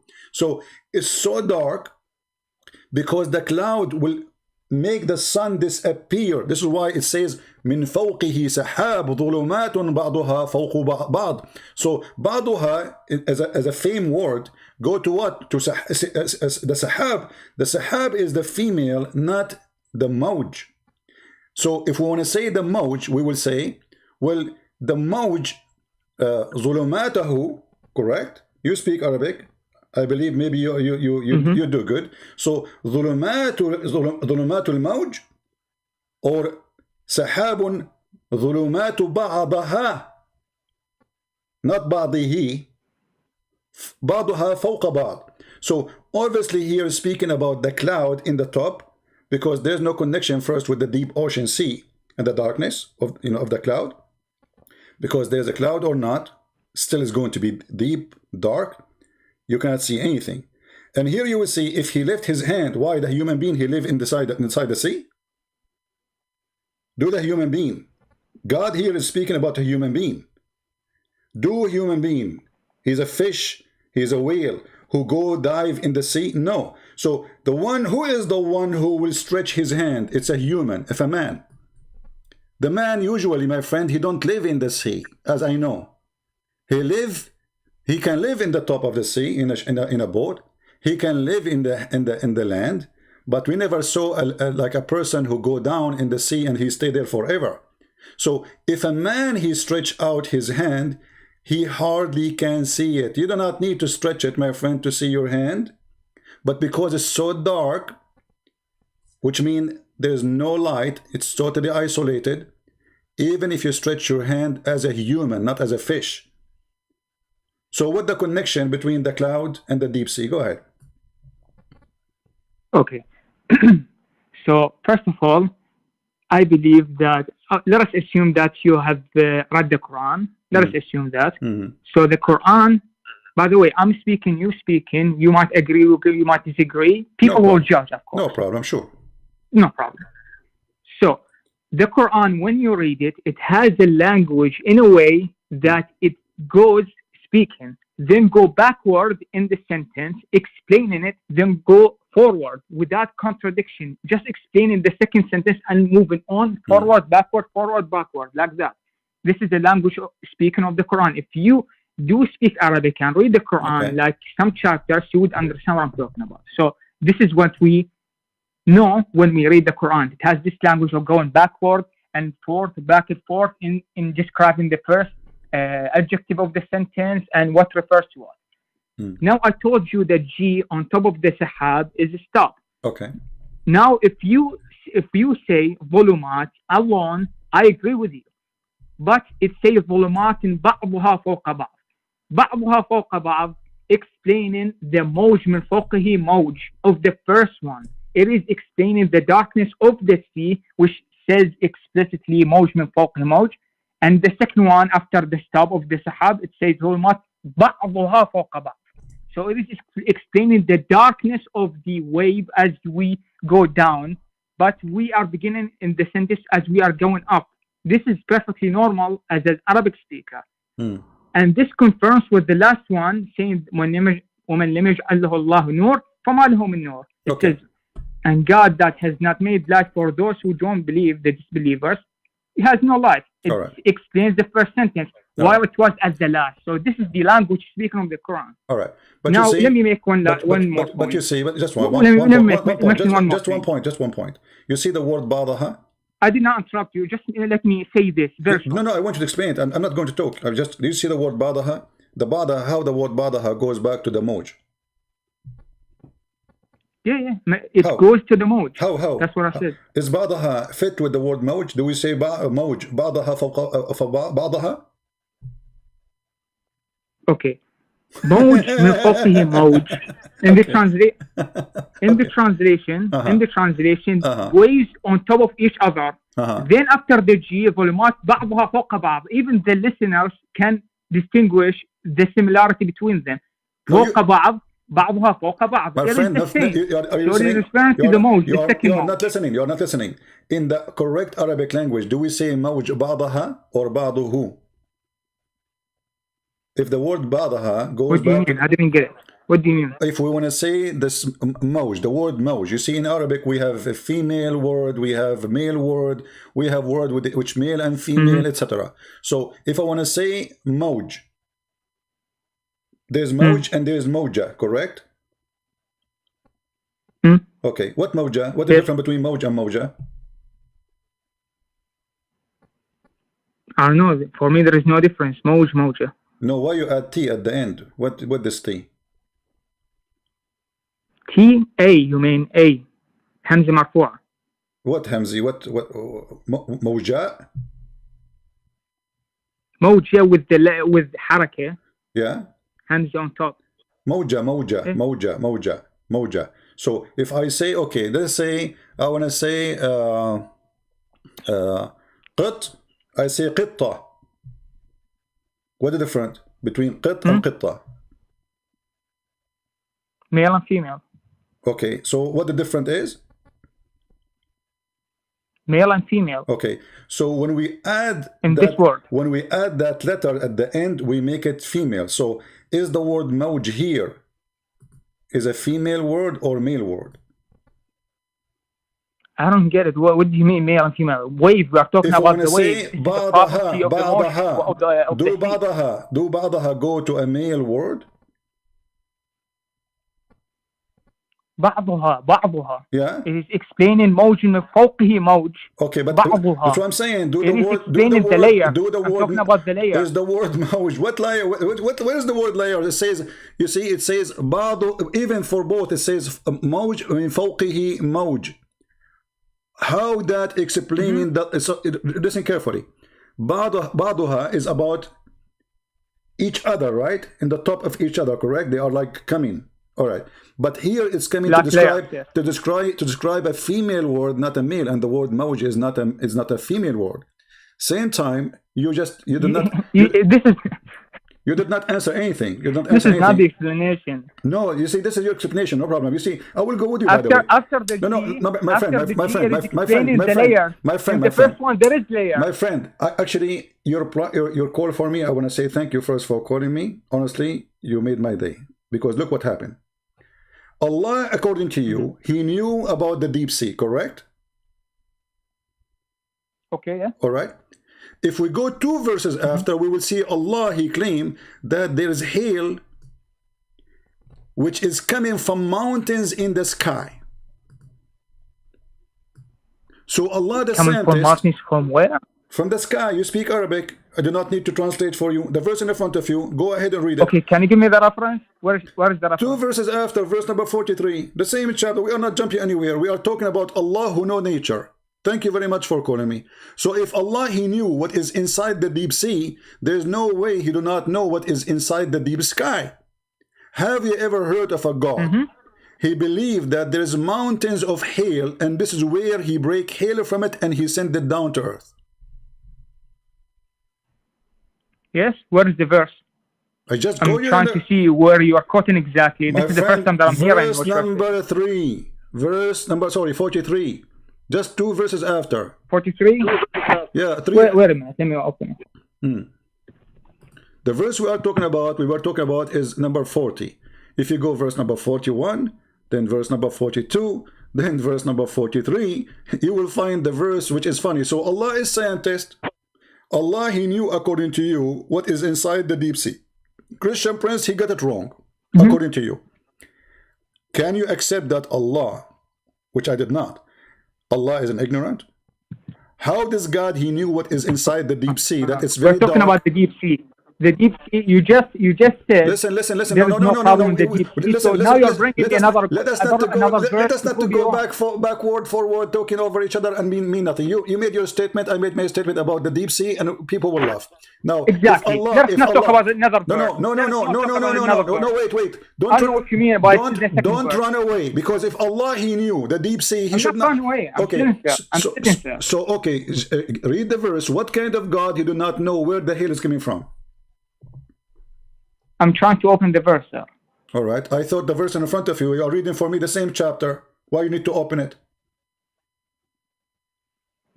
No, I'm not reading the whole Quran in front of me. I'm just preparing this question and going. I'm discussing this question, not the question. My friend, it takes 2 seconds to open it. Search in Google, Prophet Google, Quran 24, verse number 43. Why is it going to take forever? Quran 24, verse 43. Okay. Look like you do not know what verse you know you're that talking I'm about. living in a Middle Eastern country, sir, so the internet might not be as Your fast. internet So was just fine give me talking some to me until now. Yeah, now it's slow to open a verse. Just give me some time. Okay. ألم ترى أن الله يزجي سحاب? Yeah, Alright. this one? Yeah, exactly. Okay, so what is your claim? Now I'm reading it. My friend, you said you were watching my video yesterday, and I mentioned that right away when I mentioned that. So how come you did not hear it? So I do not need to explain it. It says here that وَيُنْزِلُ مِنَ السَّمَاءِ مِنْ جِبَالٍ فِيهَا مِنْ بَرَدٍ فَيُصِيبُ بِهِ مَنْ يَشَاءُ. Translate. I'm listening. You speak Arabic, you speak English. I am the one who do not know. You are the one who teach me. I'm listening. Go ahead. Okay, so it is verse 43. ألم ترى أن الله يزجي سحابا? So do you not realize that Allah drives the clouds, then joins them together, then turns them into a into a heap, then you see the rain coming out from their midst. He sends down from the sky mountains of clouds having hail in them. What mountain in the cloud? Read Arabic and translate. Are you reading the fast translation? Are you fooling me now? I'm reading the Mufti Taqi Usmani translation. Your Mufti is a big fat liar. You speak Arabic, you do not need a translation. You translate. Read for me the Arabic. Oh my God. A second ago, you want to teach me Arabic, right? Do you want me to read it in Arabic or English? Yes, read it in Arabic and translate. You translate. Don't use Mufti. The Mufti is a shish kebab, is a hummus, and you have to agree. He's lying. There's nowhere it says here. Yes, you will get this him. Is your thing, you will get him. You will get him busted yourself. You yourself. You will do it. Go read the verse and translate for me. No one can determine that. This is subjective. This is subjective. No, not anyway, subjective. No. Because when you add words like a cloud, you are lying. Do you agree? If there's a word, a cloud there. What was that? When the translator he add the word like a cloud, it is a lie, because it says وَيُنْزِلُ مِنَ السَّمَاءِ مِنْ جِبَالٍ فِيهَا. Where is the word a cloud? ألم ترى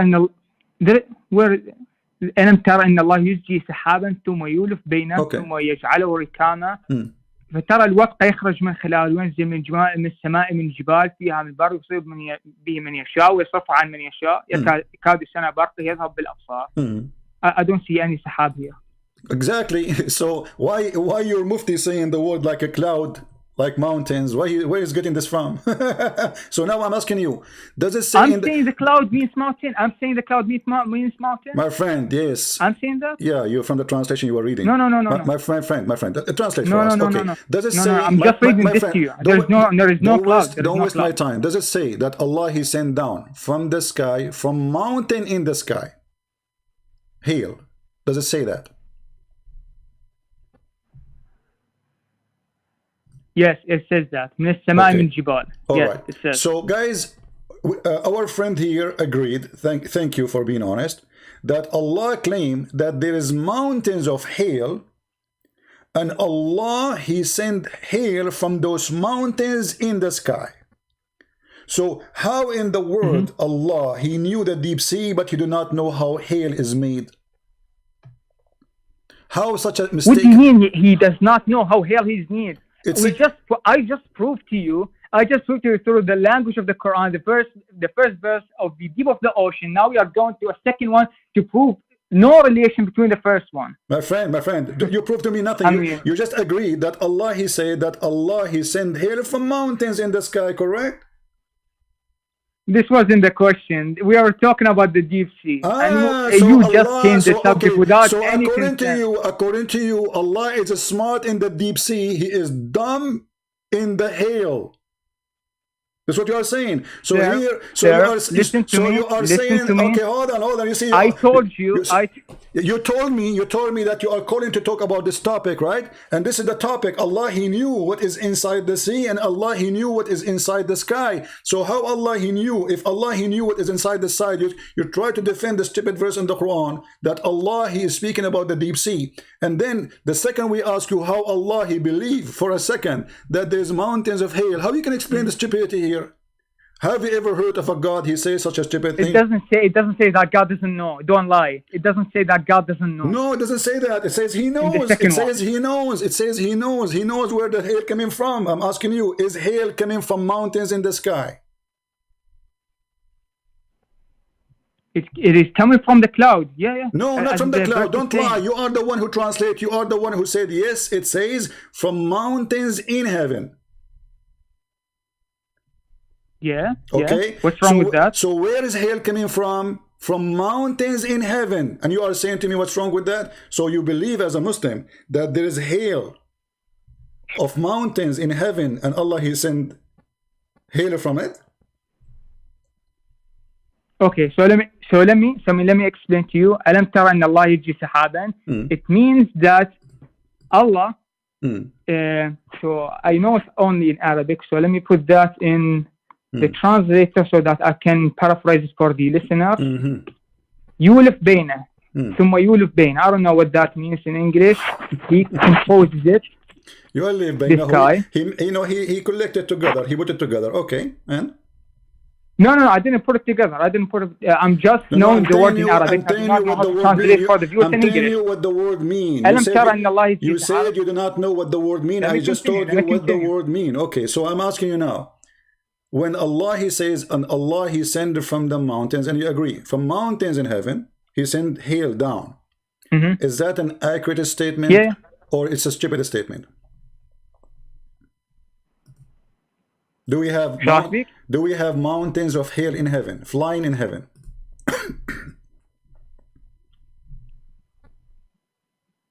I'm trying to open the verse. وينزل من السماء من جبال فيها برد.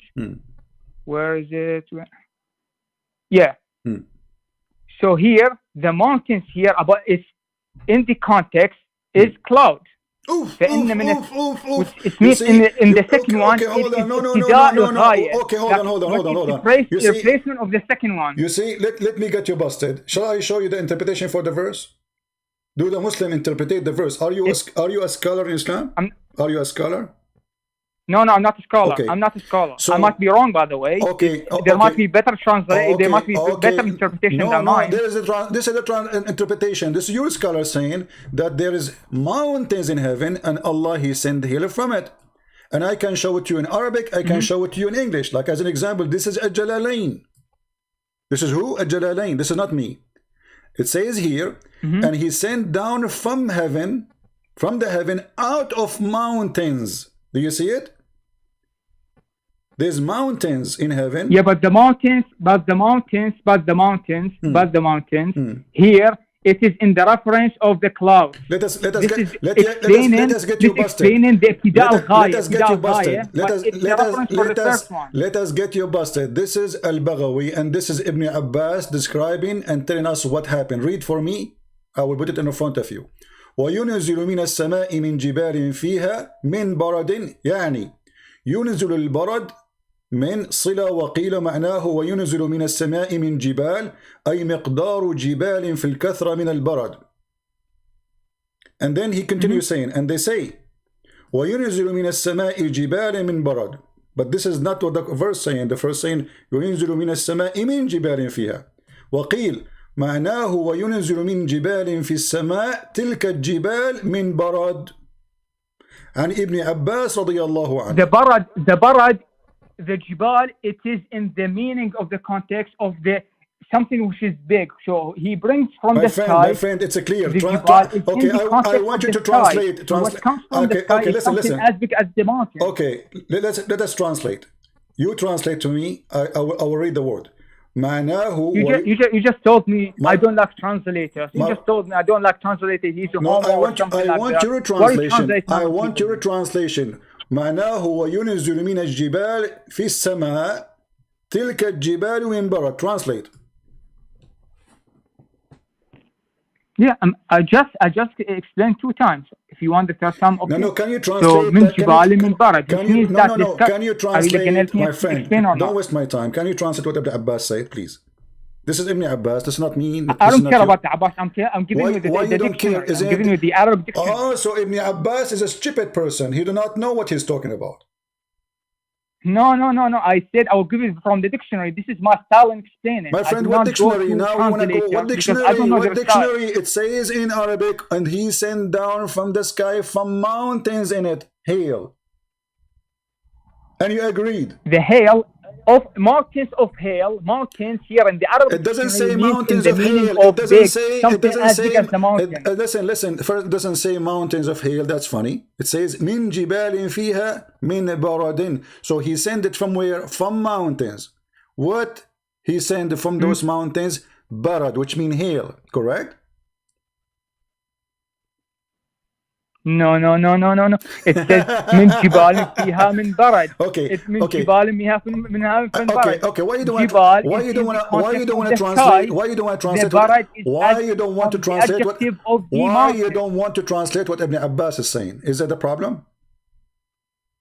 No, I'm giving you the translation from the dictionary. What jibal is in the context of the What dictionary? We are reading the interpretation. Tell me what Ibn Abbas said, please. He said معناه وينزل من جبال. I don't know, you tell me. Huh? I don't know, you tell me. Well, you don't want to translate. You are good in Arabic, you are good in English. It says here, إن في السماء جبال من برد. Translate to the people. من جبال. No, there's no جبال من جبال. Don't lie, read it in front of you. إن في السماء جبال. It's in front. ينزل من السماء من جبال. Hold on, read. Why you don't read? What's the problem? Why suddenly you don't know Arabic now? I'm reading. وينزل من السماء من جبال. No, read for me. Read it. Okay, guys. وينزل من جبال في السماء. No. ينزل من السماء من جبال. It's the other way around. My friend, read it. Are you blind? I'm reading it. I read it. I just read it. Okay, it says here وينزل. Shall I use Google Translation and get you busted? No. Use the Arabic dictionary. So, what dictionary? What's wrong with you? Read the words one by one. It says here, "Inna fi samai jibalin min barad." Translate. What does that mean? Min jibalin. Where is okay? Min Where jibal. is the word? Where is the word min? Let me zoom more. It's in front of me. Okay, hold on. It's in front of me too. Here it says, where is min, my friend? You're talking about the verse, right? I'm talking here about the interpretation. It says, "Inna fi samai jibalin min barad." What does that mean? Translate. Min jibalin. Min jibalin fiha min barad. Don't be a child. Can you translate the sentence of Ibn Abbas? Yes or no? I just did 3 times. You're the one who is not accepting. No, you did not. If you ask me for the first time, I will be Inna right. fi samai jibalin min barad. A small sentence. Translate. Inna fi samai jibalin min barad. What? Translate. Go ahead. This is not what the verse. You're just quoting this correctly. ينزل من السماء من جبال فيها من برد. My friend, it's in front okay. of me. I'm reading. وَيُنَزِّلُ مِنَ السَّمَاءِ. Thank you. He is sending from the sky. Okay, what is in the sky? From mountains in it, correct? From mountains. فيها من برد. Okay. So what's in the mountains? Yes. It is context of the sky. It is What? the jibal. There's- It is something forbidden in the Arabic There's dictionary. mountains It is not the literal word of the mountain. There's mountains in the sky, and he sent hail from those mountains, correct? No.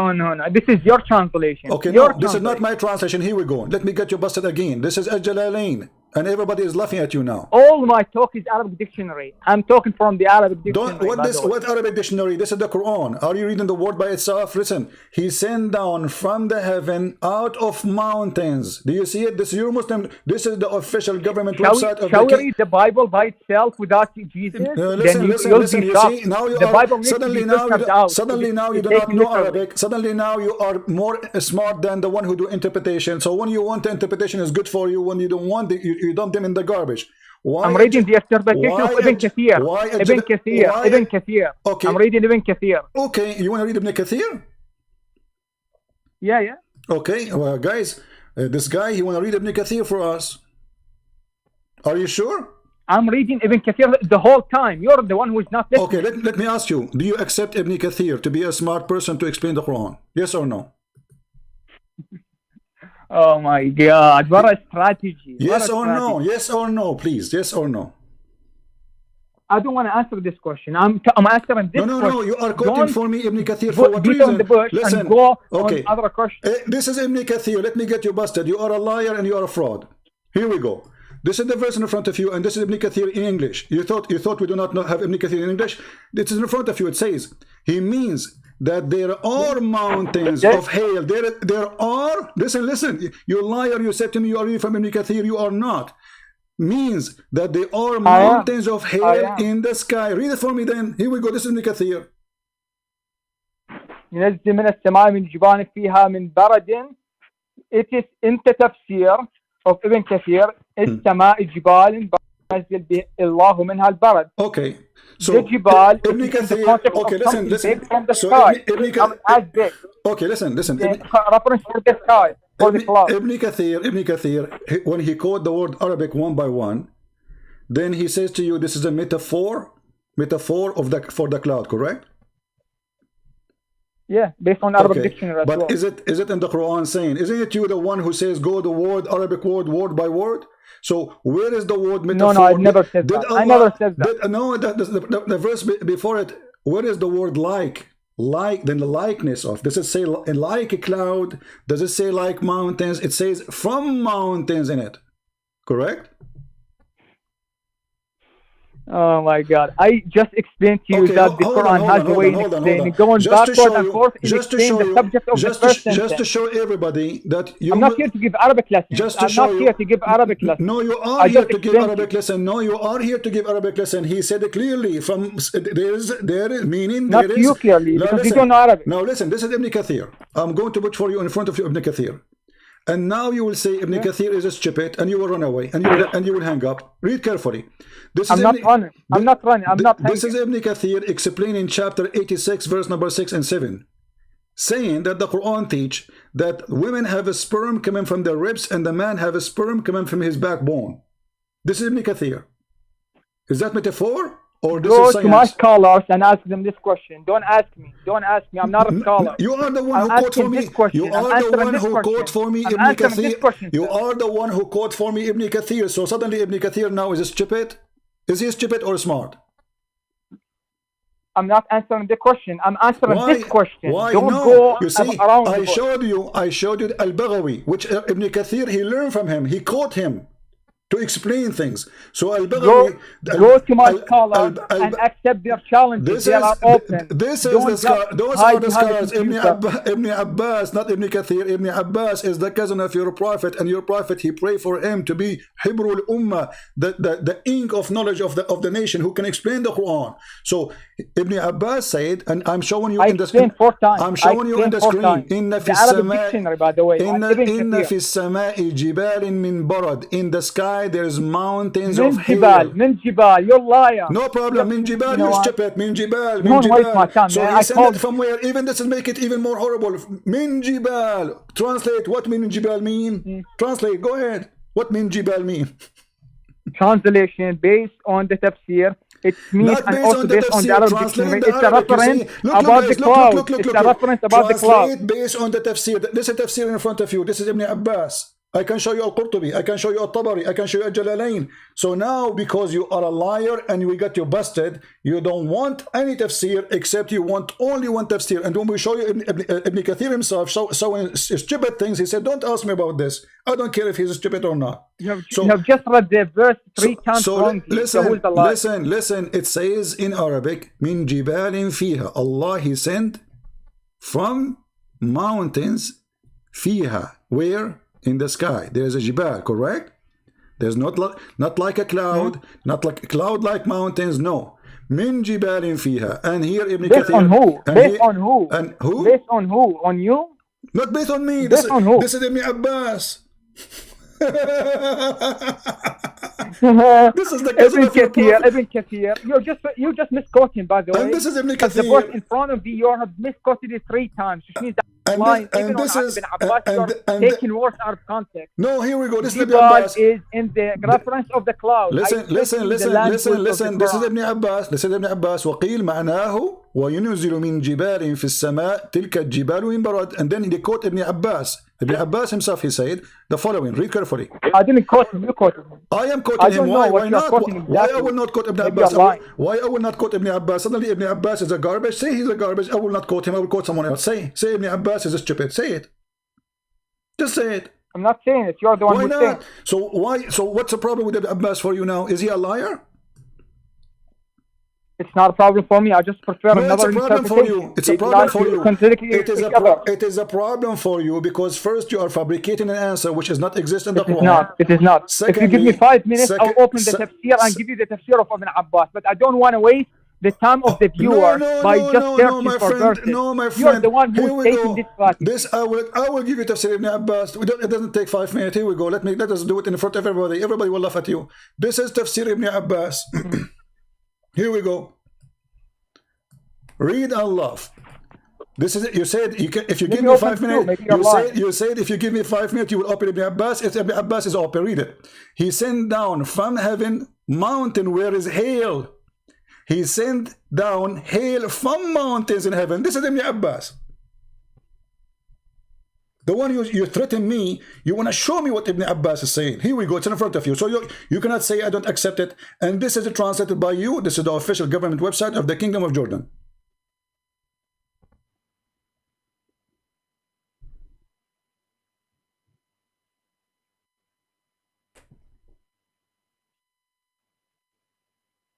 What happened?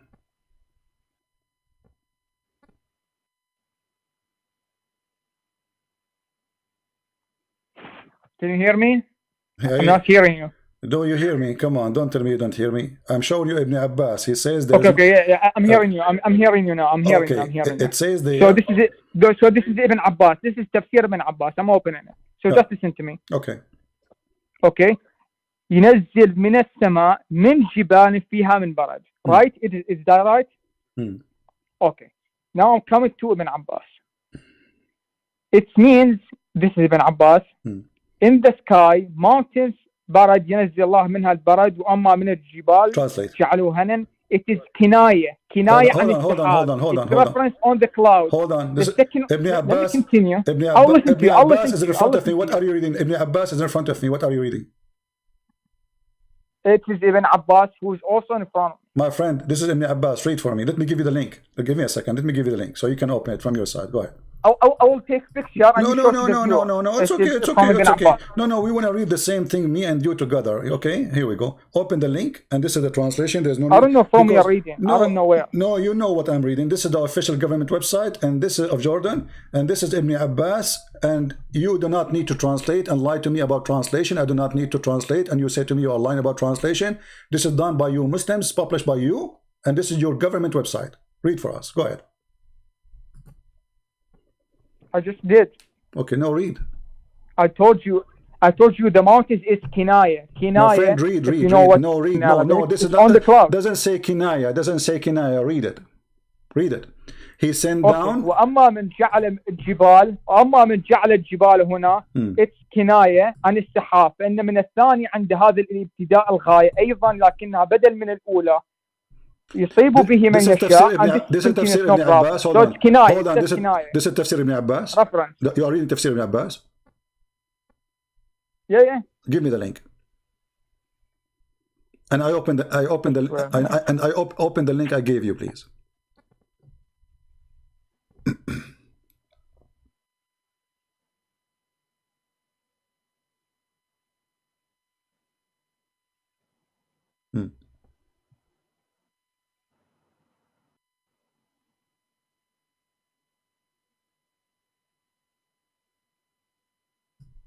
And this is the link for Ibn Abbas. He said in Arabic.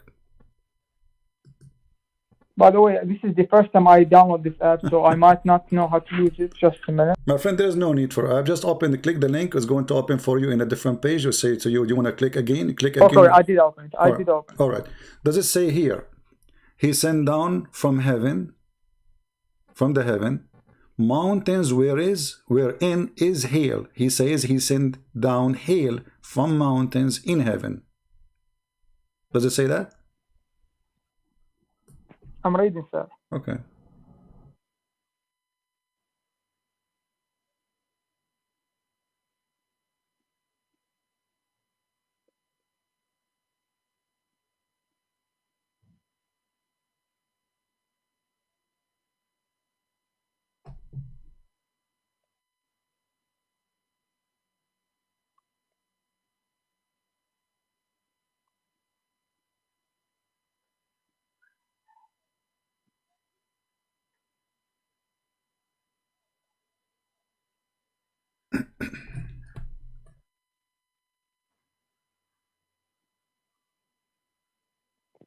He said he sends down hail from mountains in heaven.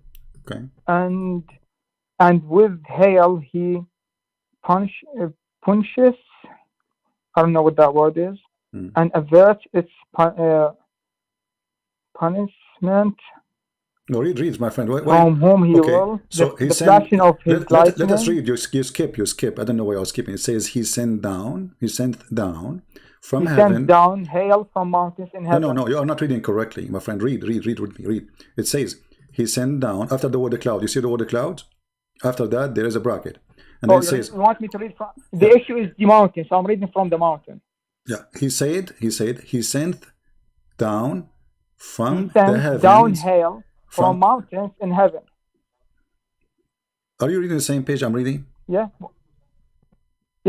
I swear. Okay. He no, read the line before it. Read the line did not start here. Read the top, the one in the top of it. It says he sent. There's a bracket. You see the bracket? It says he sent down from heaven mountain wherein is hail. Where is the mountains are in heaven?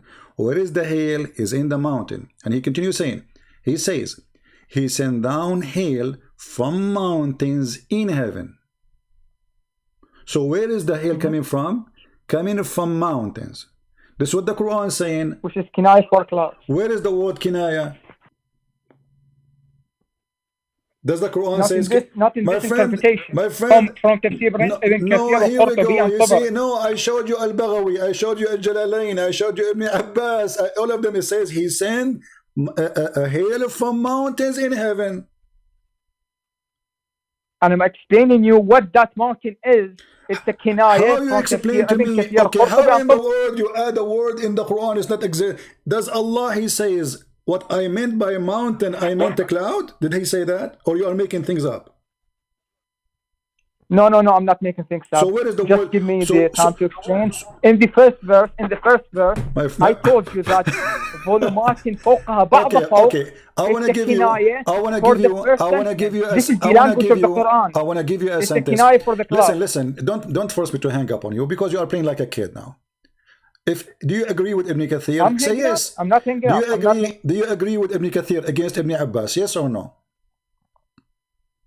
I agree with Ibn Kathir and Qurtubi and Tabari in this question, in this verse. Okay, guys, did he say he agree with the Qurtubi? Do you agree with the Qurtubi? Yeah. Okay, let us go to the Qurtubi. Is that okay with you? Yeah. All No right. problem. So if we go to Al-Qurtubi now, let us see what Al-Qurtubi he says.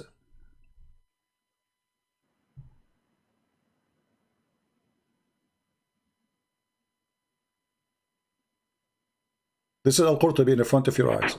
Read carefully and laugh with me. قيل خلق الله في السماء جبال من برد. Translate. فهو ينزل منها بردا.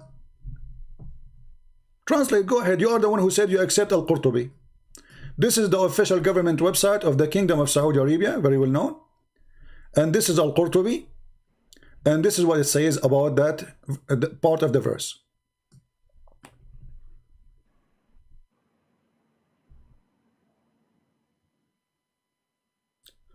خلق الله, why you don't translate? خلق الله في السماء جبال من برد. Allah, he created in the sky mountains of hails. Does it say that or I'm lying? And he sent the hail from those mountains. I'm reading. I mean, it's a sentence. Why it taking you too much time? I highlighted for you. Translate for us. Because I'm reading, sir. Read Not it. from the link that you sent me. From of Ibn Qurtubi of this text here that is in front of me in Arabic. I have it in Arabic in front of me too. Translate what it says. خلق الله في السماء جبال من برد. Allah, he created in the sky mountains of hail. Am I lying or this is true translation? I'm giving you, if you give me a chance, I will explain. So it says, tell me, am I lying or you're not letting me explain. I know, you can explain as much as you want. Well, explain. This is the explanation. You want to explain the explanation? What's wrong with you? It says here, خلق الله في السماء. I'm reading the explanation. I'm reading it. Read for me. Don't waste my time. خلق الله في السماء جبال من برد. Does it say Allah, he created in the sky mountains of hails? Yes, or I'm lying? And from those mountains, Allah, he sent hail. Am I lying in the translation? You're mine. It has, no, you are misunderstanding the translation. It says, ينزل خلق الله في السماء جبال من برد فهو ينزل منها بردا. فيه أضمار, if you know it in Arabic, which means he bring hail from mountains. مفعول is محذوف. وهذا قول الفراء لأن التقدير عنده من الجبال برد. So the mountain, which is the hail, and the hail is in the basement of خفض. My friend, what are you reading? Listen, what's wrong with you? Aren't you the one who asked me to read for you? This is the Qurtubi. Okay, does it say in Al-Qurtubi, Allah, he created mountains of hail in the sky? Does it say that in front of you? Yeah, but there is all mahdud. Hold on. This is the Arabic language. So he sent down from it hail. Does it say that? Yeah, but I'm telling you, all mahdud. Even if you say that, you idiot. We don't What's wrong with you? Continue reading. Are you crazy or what? It says قوله المعنى من جبال فيها بتنوين الجبال وقيل إن الله خلق في السماء جبال فيها. So محذوف, not محذوف, this is still the same. Still he's saying the same. There's mountains in the sky and there's hail is coming from them. Do you see it? I see it and I explained it 10 times. Look, if you don't want to accept my explanation, I told you it's kinaya. If you don't like your it, explanation, go and explain it with my scholars. You'll have a laugh at you said to me, you said to me, it is kinaya. You accept based on two tafsir. You said it is kinaya. no. You said it to is me. Kinaya. You said you accept. You accept Al-Qurtubi, and Al-Qurtubi is saying that. About this question. So your God. Now let me ask my question. Your God, He know about the deep sea, but He do not know where the hail is coming from. It doesn't say that in the verse. You are a liar. It doesn't say that in the verse. Okay, can you translate the verse word by word? I did it 10 times. No, you if did you not. don't want to accept it, up to you. No, you did not. Let us move to a second question because I said it 10 times. You did not. Here we go. Let us do it again. Let us do it again. Okay. It's a reference for the first one. Okay. Does it say anywhere in the verse like from the cloud? Does it say He make it from the cloud? Does it say that, or you are adding things? I'm not adding. I'm just telling you it's a kinaya. Okay. This is the language of the Quran. So just like explain what kinaya? layers on He top says of each other. It's so a reference clear. for the first one. I mean, look, guys, look. In the previous verse, he want me to go word by word, and then he said to me, "Say here, stop." Okay. Here we are going word by word. Liar, you got busted. You're a liar. I never said that. Get back, guys, to the video and see if I really said that. Aren't you the one who said to me, the letter G is a stop? It's a stop, yes. Okay, and then the word dhulumat go back to the mawj? Yes, okay. Because it says layers on top of each other. It's a reference for the first one. Okay. So Allah here, He described first the cloud, and then He said from between the cloud, Allah, He do things. There's a cloud, they come, and there is water come from it. And then He continued and said, وَيُنِزِلُ, additional, and from the sky. So this is the new sentence. And from the sky, Allah, from the sky, from mountains. Min baladin, He yunzil. It's a kinaya. Where is kinaya? It's kinaya. Okay. From two tafsir. Abdul. Two tafsir. I gave you the tafsir. I'll send you the link. Which tafsir? It's kinaya. Okay. So are you saying to me that you Muslims are Ibn Kathir and Ibn Qurtubi? Okay. Listen. No Al-Qurtubi in front of me. Don't lie. No, I'm not lying. I'll send you the link. Okay. Here we go. Okay. Let me send you. Look like you do not know how to read, like your prophet. Huh? I will send you the text and you read for us. And you know what? I can use Google. I don't want to read your text. I don't want to read your link. Okay, listen. The link is in front of me and I read it. Listen. I read it two times, maybe 4 times. If you don't want to accept it, this is I up will to use you. Google Translation. Everybody will laugh at you. Either you are lying or lying. Is that okay? Go to Arabic dictionary. Don't tell stop playing the game. Stop playing the game. If we use Google Translation for this page, do you accept whatever the Google Translation is saying? To get you busted or got me busted? I don't accept Google Translation. It's not even academic.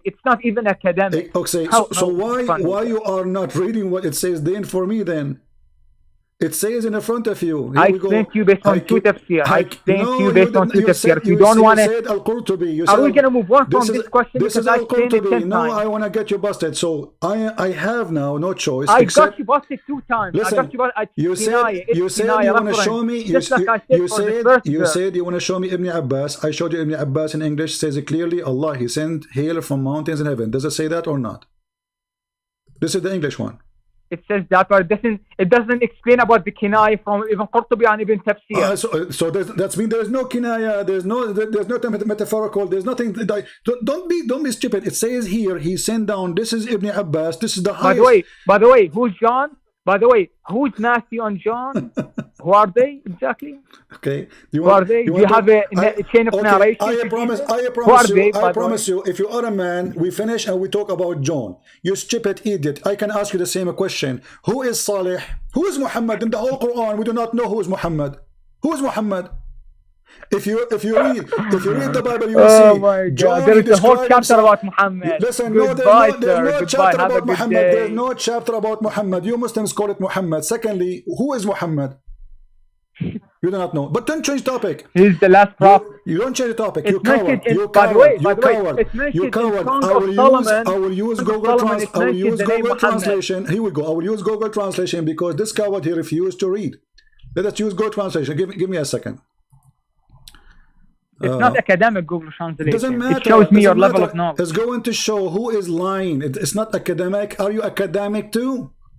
Now you want academic. I go So- to dictionary, Hold like on. Oxford Hold Dictionary. on, This hold is on. the academic way. Yeah, dictionary. Exactly. What does dictionary have to do with this? Dictionary is going to explain the Quran now? Dictionary explain a word. It explains the vocabulary of the Quran. Explains the vocabulary of the Quran. No problem. A word in the Quran does not explain the Quran. Now let us go there. Hold on.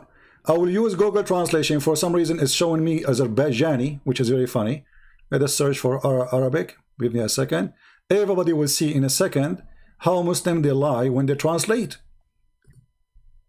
We don't translate for translator, guys. Go and have a laugh in Google Translator. Why you don't want to translate from a translator? Because you refuse to translate for me.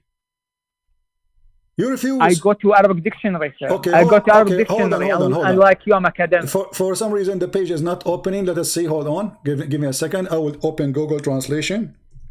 I will copy the text in the front of everybody. Here we go. It's not academic. In Doesn't university, matter. they will give you zero for copying from Google Translator. You are afraid. Wikipedia. Doesn't matter. It's a So software. unacademic. It's a blind software. Is going to get you busted. If it says what you are saying, is going to show there too.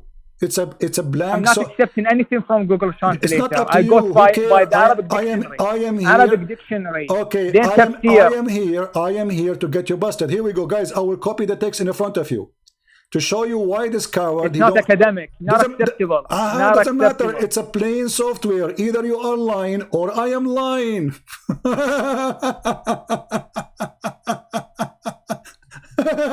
In university, they give you zero from Google Translator. Which part you want? Listen, by the way, guys, by the way, Second Samuel, I will give you an option. Samuel and First Chronicle has a contradiction in the Bible. Here we go. Change the Let us topic. not talk about translation. We will talk about the Bible. Let us not talk about translation. I want to give you a guys have a chance. disaster in the Bible. Potato. I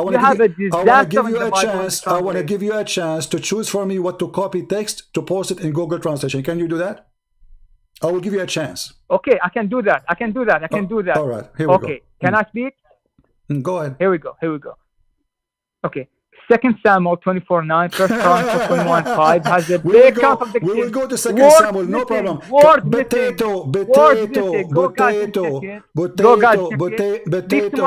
So you are coward and you are.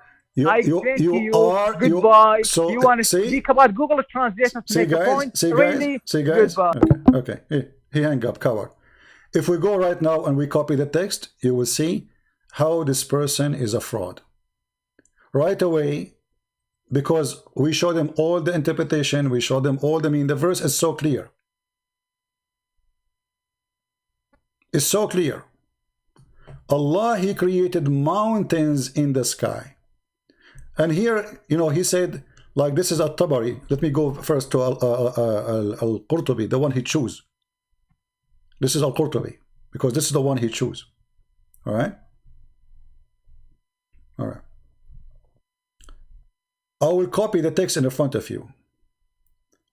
And then you will see that nowhere in the text what he is saying. He insists, Al-Qurtubi, that there is Allah, He created mountains, and those mountains are in the sky.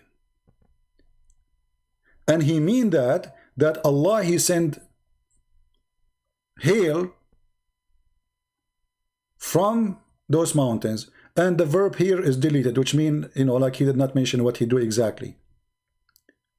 But it says it clearly that he have mountains, and those mountains are in the sky. وقيل إن الله تعالى خلق السماء في السماء جبال فيها برد فيكون التقدير or the meaning وينزل من السماء من جبال فيها برد.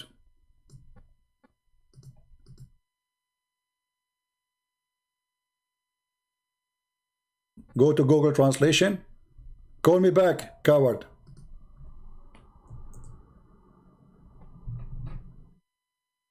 Why he don't want Google Translation? It's a plain take software. Doesn't take your side, doesn't take my side.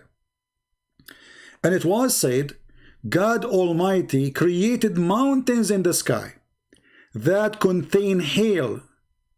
So the estimate is he descended from the sky from mountains where is ice. That's why he don't want it. He don't want us to use Google Translation. I mean, this is software. Will not take my side, will not take his side. If what he is saying is there, as he claimed, then it should show.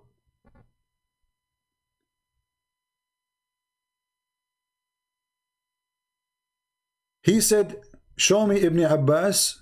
I showed him Ibn Abbas. He said Ibn Kathir. We showed him Ibn Kathir. Even Ibn Kathir is saying that it says Allah, he sent hail from mountains in heaven. This is the exact word in Quran. So add in your own fabrication saying maybe like from the cloud. It doesn't say that. And the top of that, this is Ibn Abbas. In the top of that, this is Al-Qurtubi. In top of that, this is Al-Tabari. In the top of that, this is Al-Jalalain. This is Al-Jalalain. Here we go. Let us go to Al-Jalalain.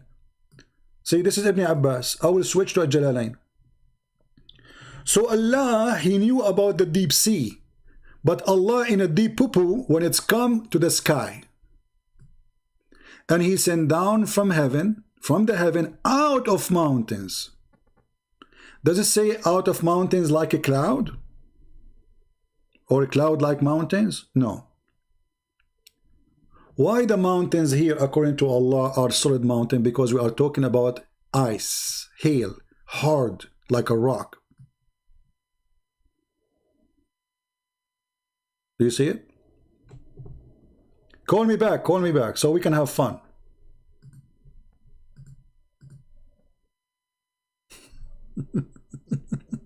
Let me call him, you know. Uh-oh, he's rejecting my call. Come on, buddy.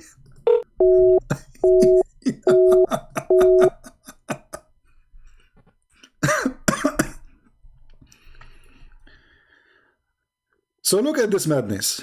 Allah, brothers and sisters, he knew what is inside the deep sea, and because he knew what is inside the deep, he talk about the cloud. What the cloud have to do with the deep sea? And what the waves in the top of the sea have to do with the deep sea to make it dark? Simply, the Quran is speaking about a crazy, wavy sea.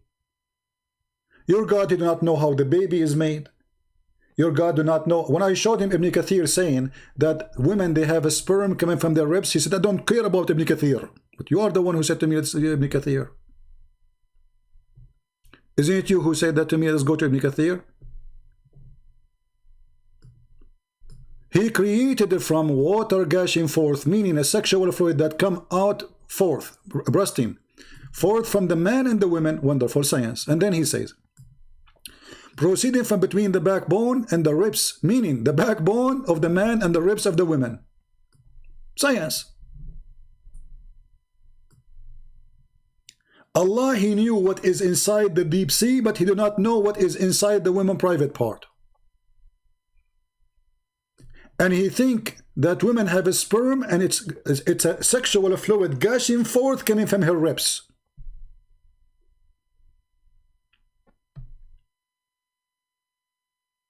Who's next? Let me try to call him again. Man, poor guy. Right away, let us go to 2 Samuel. Who's John? Who's John? Okay, who's John? So you see, guys, when you step in his tail, who's John?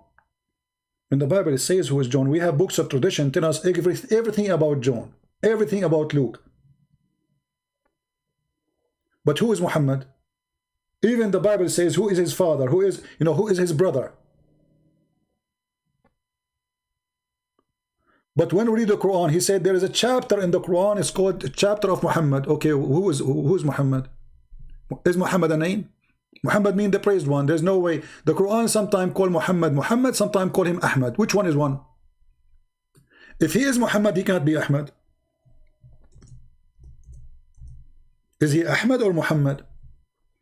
Simply because they will say to you, oh, it have the same meaning.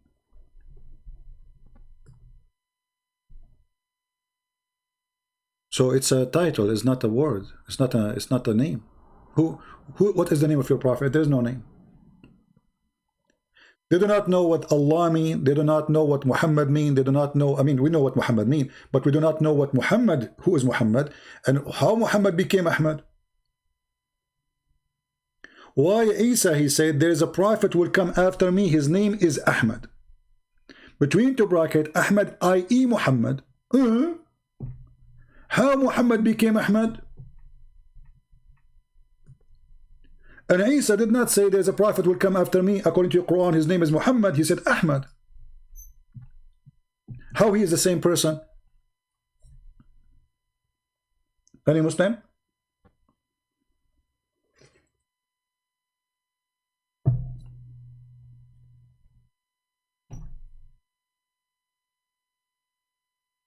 No, I don't have it. Maybe somebody have Tabari in English. You know? Yeah. But if you want the link for Al-Qurtubi, here we go. This is Al-Qurtubi. The one he was arguing about. And you can use Google Translation in your side. On it, all of you. Use it. Here we go. You see, we go to Google Translation as a final result because either him is lying or me is lying. Open the page, click Translate, you will find the translation. It's a plain software, it's not taking a side, it's not a Christian software, it's not a Jewish software, it's a software. Whatever text you insert inside is going to translate for you. For sure the translation will not be perfect, but will show you who is lying. Guys, I apologize, I have to turn on the heater, I'm freezing. Give me a second. I turn it off when I go online, but man, my legs is hurt from the cold.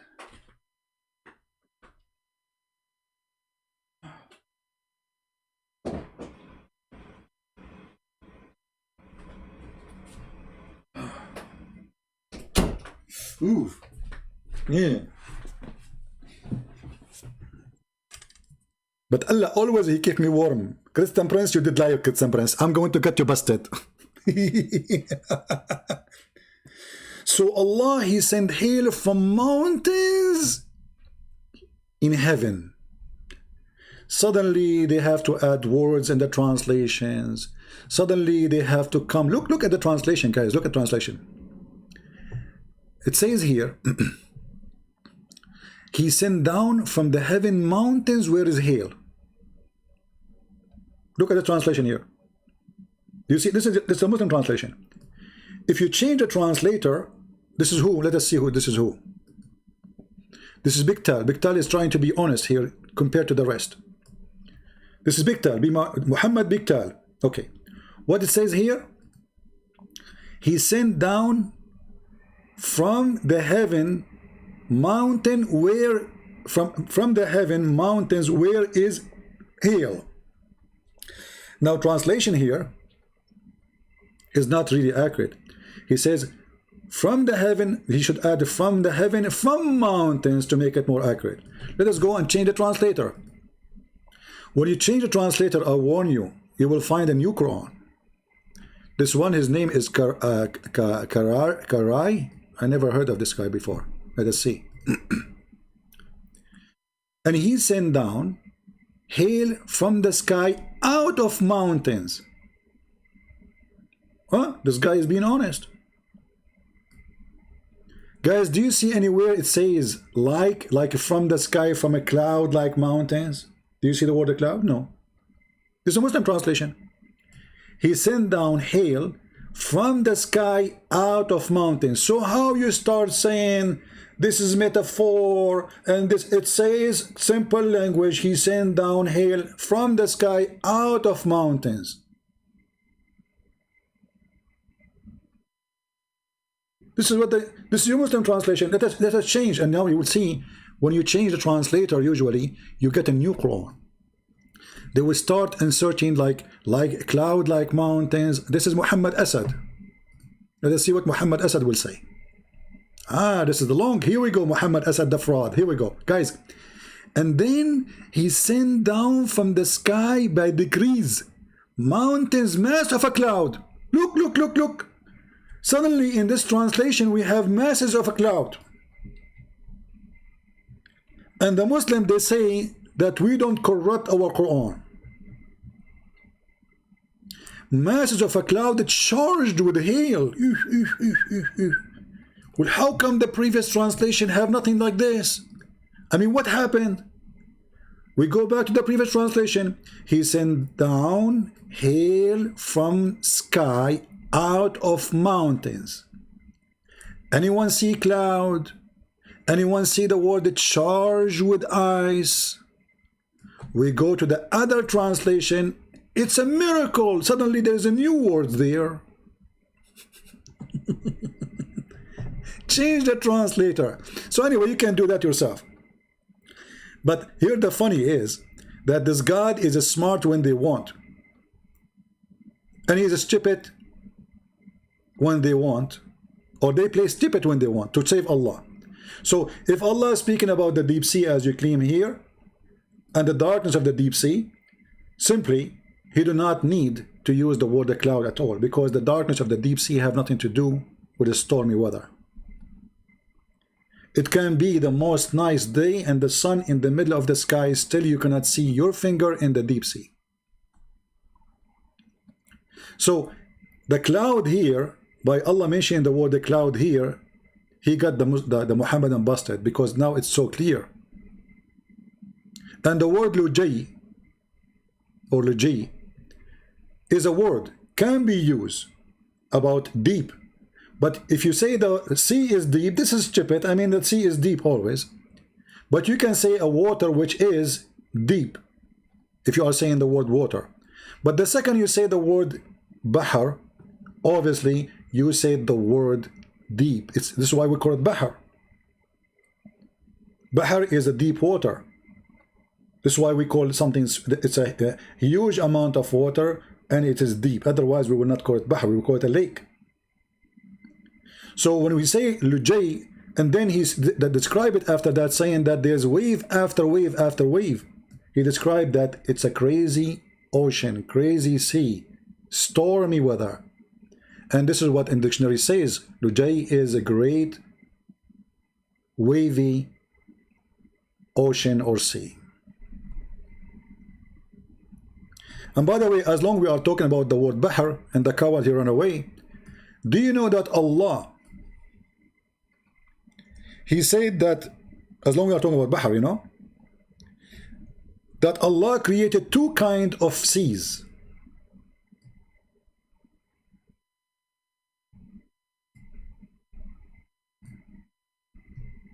And those two seas, one is fresh water and one is salty, and they are forbidden from meat together. If you go right now and search in YouTube, you will find the Muslim, they make a story, or let us say a scientific miracle. It says, Allahu Akbar, look, the water in the sea and the fresh water are not mixing, brother. My friend, that's stupid. Fresh water and the water of the sea, they mix every second. Don't fool yourself. When there is a current, it takes time, but it's mixing. If you don't believe me, go get a cup full of salt, mix it with water, and then put a container, big container, not small, like just make the salt small if you want, just to show you how silly you are. And then flip the cup, which is full of water and salt, and put it in the big container, and let us see if it's going to mix. Here it says it's forbidden. There is a ban. And if we go to Ibn Kathir, you will see Ibn Kathir saying, Allah, he created a barrier of a rock between the two seas. One is salty and one is a fresh, so they cannot meet. What kind of God he says such a thing, that fresh sea and salty sea, there's a barrier between them? There is two seas. Two seas. If you read the translation here, it says two great bodies of water. Where is the word two great bodies? It says in Arabic, Bahrain, Bahrain, Bahrain, two seas. If you change the translator in a miraculous way, you will find a new translation, a new meaning. Suddenly the word two seas will appear. Let's go. Read carefully. It is he who has let free the two seas. Do you see two seas? Between two brackets, two kind of water. You know, when they want the word sea is a sea, when they want, it's two kind of water, brother. One is a fresh and sweet, and the other one is salty and bitter. And he put a complete partition between them. Complete. So why you make a video says that the water of the sea and the water of fresh water is not mixing, when they are touching each other already and they are mixing? It says here complete partition. If you go to Ibn Kathir, the same book he chose for us, this is a chapter of 25, verse number 53. Let us go to Ibn Kathir. 25.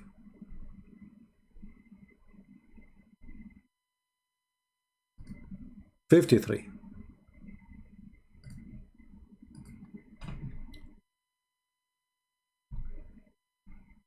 Here Ibn Kathir, he will get them busted with their lies about this, the fresh water and the salty water. They mix together. They meet together in the ocean, brother, and they don't mix, brother. Allahu Akbar. Read carefully. وَجَعَلَ بَيْنَهُمَا بَرَزَخًا وَحِجْرًا. Okay, what is that?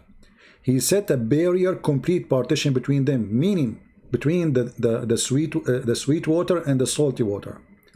Barrier mean a dry land.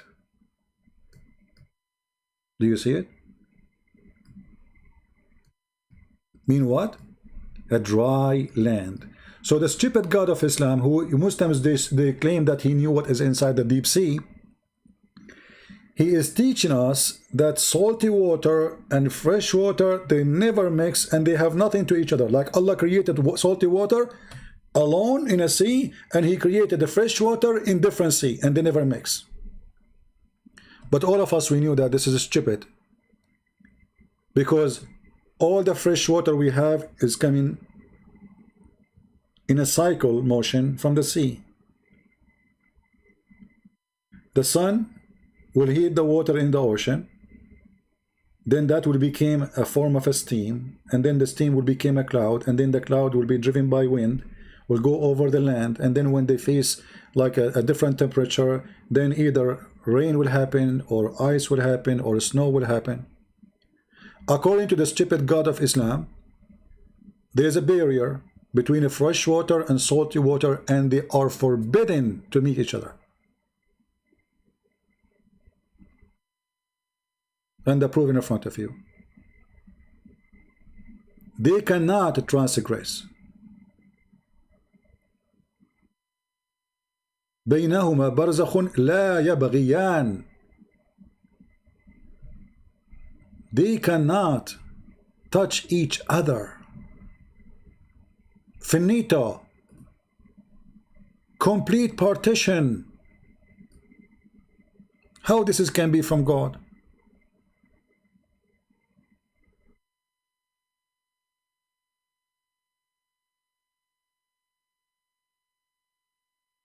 And now, who is John? Tell me who's John. Okay, tell me who's John. Like my friend who are talking about this verse, that is very shit. Okay, can we use Google translation? Who's John? By the way, there's a contradiction in 2 Samuel. What? What? There's a contradiction in 2 Samuel. You know, he say it fast because, like, suppose he want to hang up. You know, he will run away. Your Quran is the book of contradiction. Call me and prove me wrong.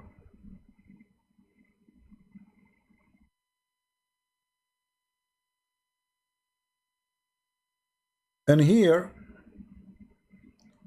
you notice how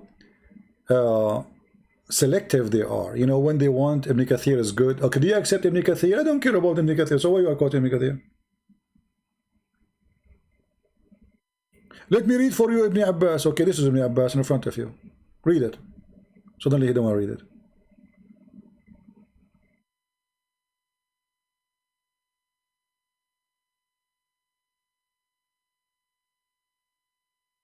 Any Muhammadan want to say anything to us?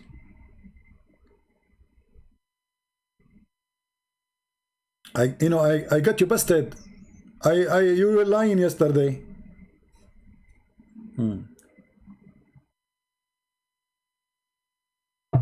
It's very simple. If the God of Islam is speaking about the deep sea, he will not mention putting his hand out to see it, because a human being don't live in the sea. And he will not mention the cloud. And he will say clearly, if you go down deep inside the sea and you put your hand out, you will not see. There is no need for a metaphor and the games of the grammar they play. And you do not need to mention the word the cloud. Cloud have nothing to do with the deep sea. And it's not a secret that if you dive in the ocean, the more you go down, it's going to be dark. And people, they used to dive really deep, even in the time of Muhammad, because this is the only way to search for pearls. Actually, as long we are talking about diving, let us talk about science.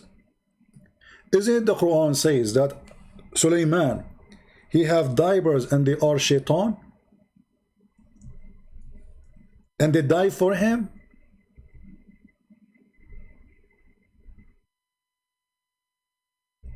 Muslims, is that true?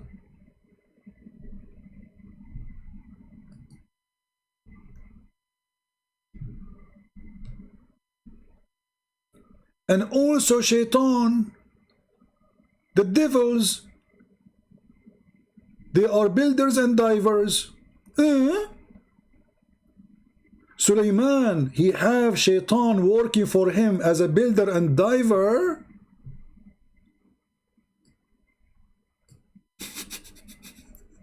Science. And what they built for him? They built for him palaces and synagogue with the statues. Look, I thought Islam is against the statues. And then, brother, Shaitan, he stole the ring of Sulaiman. Yes, brother, Prophet Sulaiman, he went to the bathroom. And when he go in the bathroom, he don't take the ring of Allah with him. So he gave it to his wife. Her name is Al-Jarrada. When Sulaiman was in the bathroom, squeezing it and freezing it, and it's not coming, Satan, he come to his wife in the look of Sulaiman.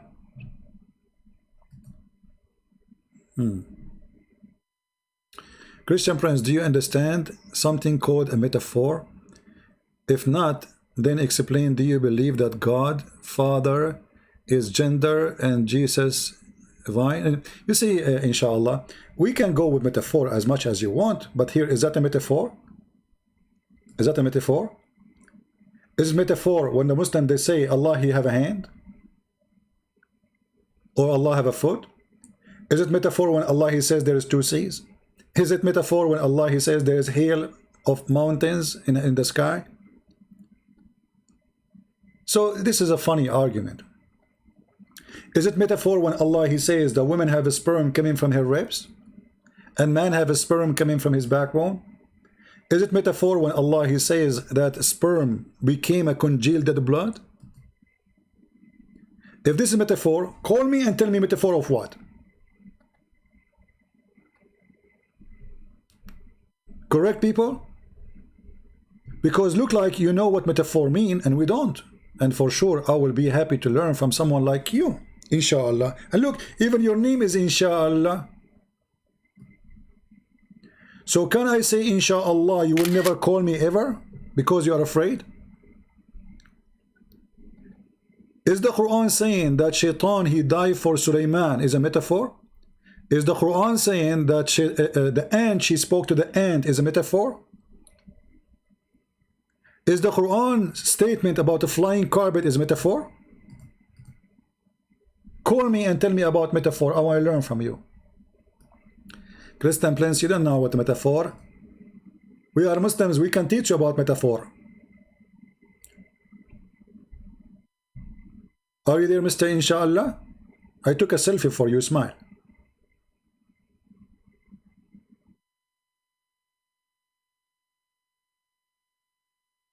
Are you there?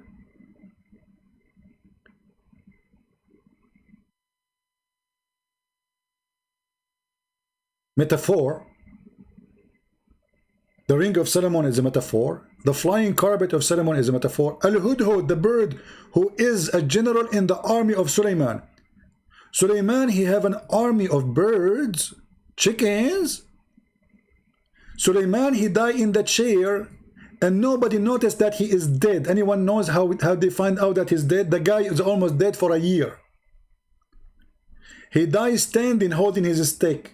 It happened to me once, happened to me. It happened all the time to all people. And then, brother and sisters, the ministers and the wives of Suleiman did not notice that Suleiman is dead, brother. So, brother, then Allah, he sent the termite. And the termite, they start eating the stick. And you know, the termite, they eat. But they eat slow, brother. You know, they don't eat too much food. And the stick of Suleiman was very thick.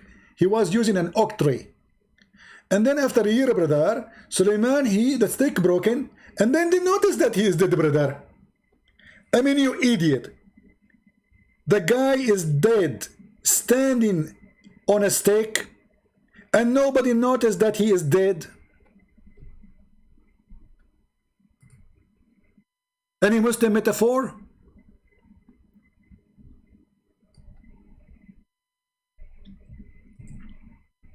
Huh? Are you saying that Quran is not a metaphor? Yeah, Quran is not a metaphor. Quran is something you do. How is it going to be metaphor? You recite from your memory. Is that metaphor too? Even metaphor, Quran is a metaphor? You idiot.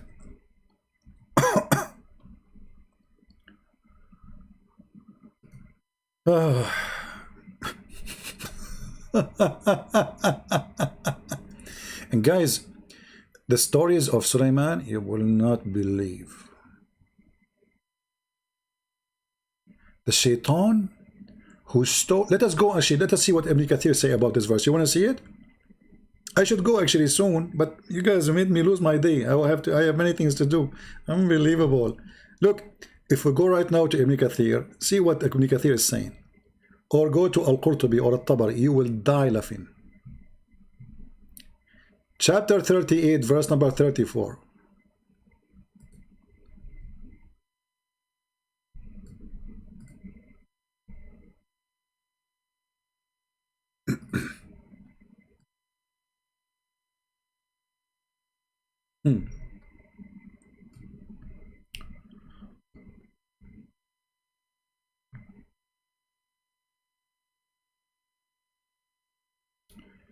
We tested him and we placed on his throne jasad, a body.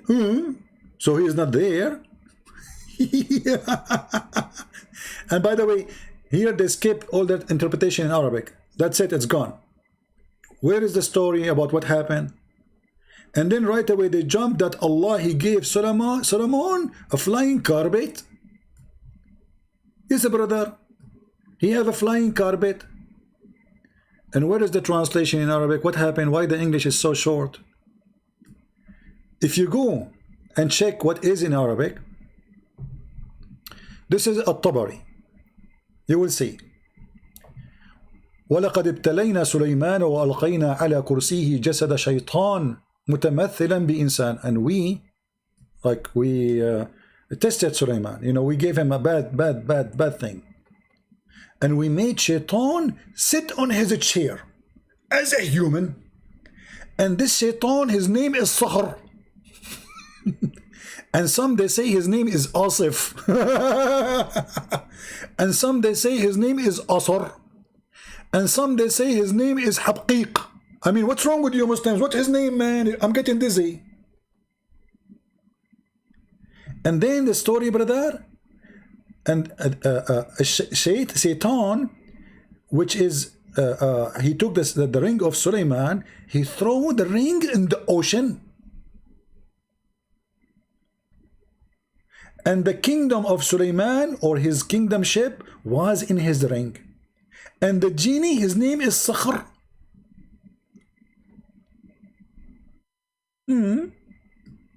True story. If you read the story here in Arabic, you will die laughing. Let me give you the link. You can use Google Translation. Give me a second. You can use Google Translation. I wish they would translate those books to English so we can die laughing. Science, this is science, brother. This is science, yeah, true. This is absolutely clear science. I mean, what's wrong with you? This is a pure science. This is all what science is about. Okay, so now this is At-Tabari, which At-Tabari, by the way, is nicer from other stupid books. This is smarter. Translate to English. I hope it's going to work because this was showing me as Azerbaijan, you know. Okay, let us read At-Tabari in Prophet Google, peace upon him.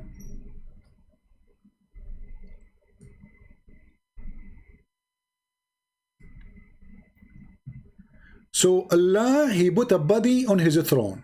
The translation is not too accurate, but you know, it's a software. And he put in his throne a genie, Shaitan. They say his name is Asif, and it was said his name, not the president. President. I mean, Google is funny. And his name, and some they say his name is Habkik. And about which he said, people in the interpretation he mentioned, who he said, Abu Salih, he said in the authority, blah, blah, blah, blah. We throw his body in the chair. He said, it's a genie, his name is Rock, not a rock. It's a genie, his name is Rock, or Shaitan. He's a Shaitan, his name is Rock. And then, let us see. From the body, the devil to whom Suleiman pushed his ring. And then he threw it into the sea. True story. And the Suleiman, his kingdom was in his ring. The translation here, the region, it says his kingdom or his authority, it was his ring. This is the Lord of the Ring. You know the movie? The guy who took the ring off, that's it. He's not a king no more. He lost his kingdom. And if you read the rest of the story, you will die laughing, literally.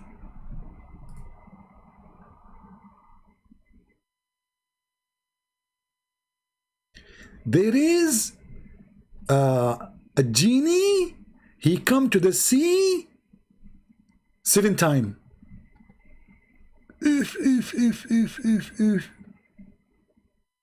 And he was in the spring in the middle of the sea. Ainul Bahr, where the water of the sea come, because they believe that there is a spring where the sea of the water come. And he used this genie, his Shaitan, he go there every 7 days. And he took the water from the middle of the sea and he put there wine.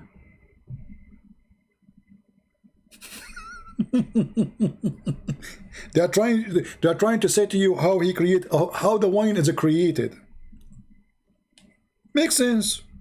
I mean, who can deny that?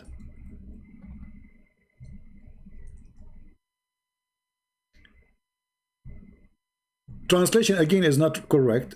This genie or this Afrit or this Shaitan, he go to the middle of the sea where there is a water in the middle of the sea, in the eye of the sea, and then he go there every 7 days, and then he made from that in that water he put their wine, so that like the wine keep coming.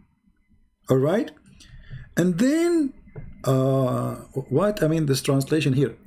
It's so he tried, he made something. Then he called it wine. He says, yummy, it is good. I like your wine. You are making the one who is old young, and you make the one who is ignorant more ignorant. So he liked it. Shaitan, he liked it. And then when he come back, he became so thirsty until he came to where the wine is, and he said, oh, you are so good taste, let me drink it from you, etc. And then he drank from it, and then his brain is gone. You make the ignorant ignorant, and he said he come back until he's very thirsty, and then he come to the eye of the wine, and he said, you have a good drink, you tasty, you are so tasty, I love you, it's so good. And you make the ignorant ignorant, and you made the one the old, the young, and etc. And then, brother, this genie, he came to Suleiman. Yes, brother. So he came to Suleiman, and he brought it for him. And he said, we've been ordered to build the house. And it's been said that you don't hear the sound of Aaron in it. What does that mean? Don't ask me. And then he brought the eggs of the hippo. I mean, what does have to do with this? Wine, sea, genie, iron, building a house, and suddenly we are jumping to the egg of the hippo.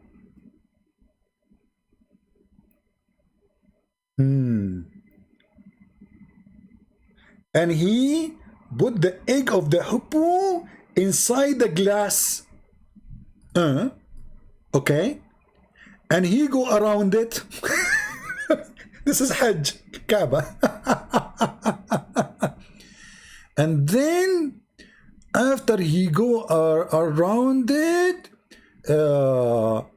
he was looking at the egg and he cannot see it. So they put the egg inside this jar and he go around it and he cannot get the eggs. And then he went and he brought diamond.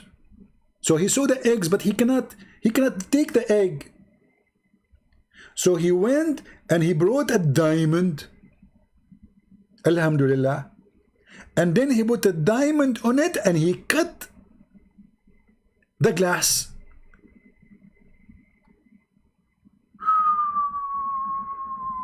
Mean. And then he was able to get the eggs. Do we have any Muslim have any comment? And then, since then, they learned how to use diamond to cut stones. See, Islam explained to you how things come to exist. Technology. It was Satan trying to eat the eggs inside the jar. They put the eggs inside the jar. He cannot open the jar. So he went and he got a diamond.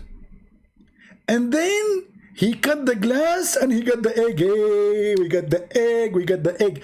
And since then, people, they learn how to cut stones with diamond. And guys, look, I mean, look at the story, how it's connected. So if Suleiman wanted to enter the wash, what does have to do with the topic before it?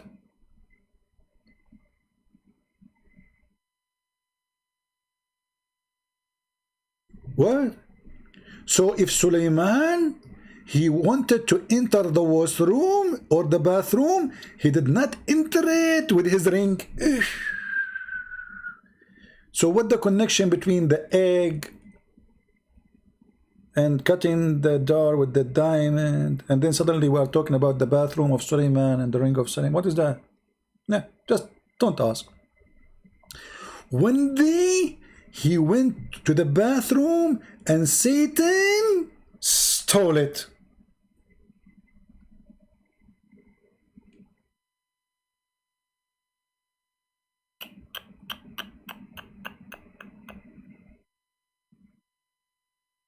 Actually, the translation is not accurate.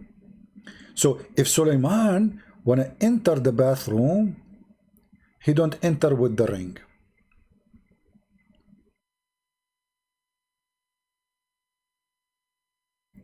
And then Suleiman, he took the ring from Solomon and he started doing boom boom with the wives of Solomon.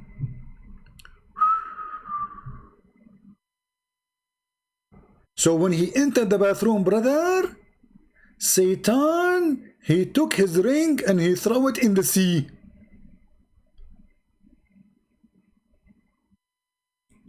And then a fish, she ate the ring. You know, fish, they like ring, by the way. Always, you know, like when I used to go and do fishing long time ago, always I get a ring inside the fish. This is the first time I looked. Sometime, like, I was hoping, like, lately they would change the ring thing and they would get like a car, a brand new car keys or something. It's not working until now. So, brother, he threw it. I mean, it's a true story. True story.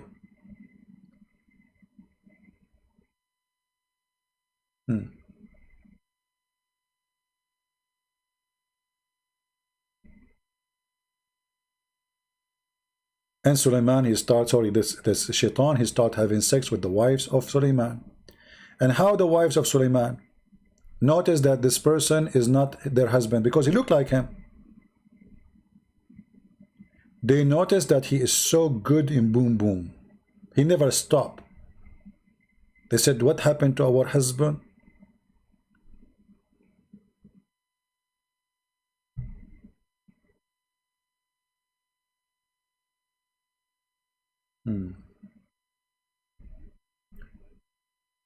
Any one of you did save the link?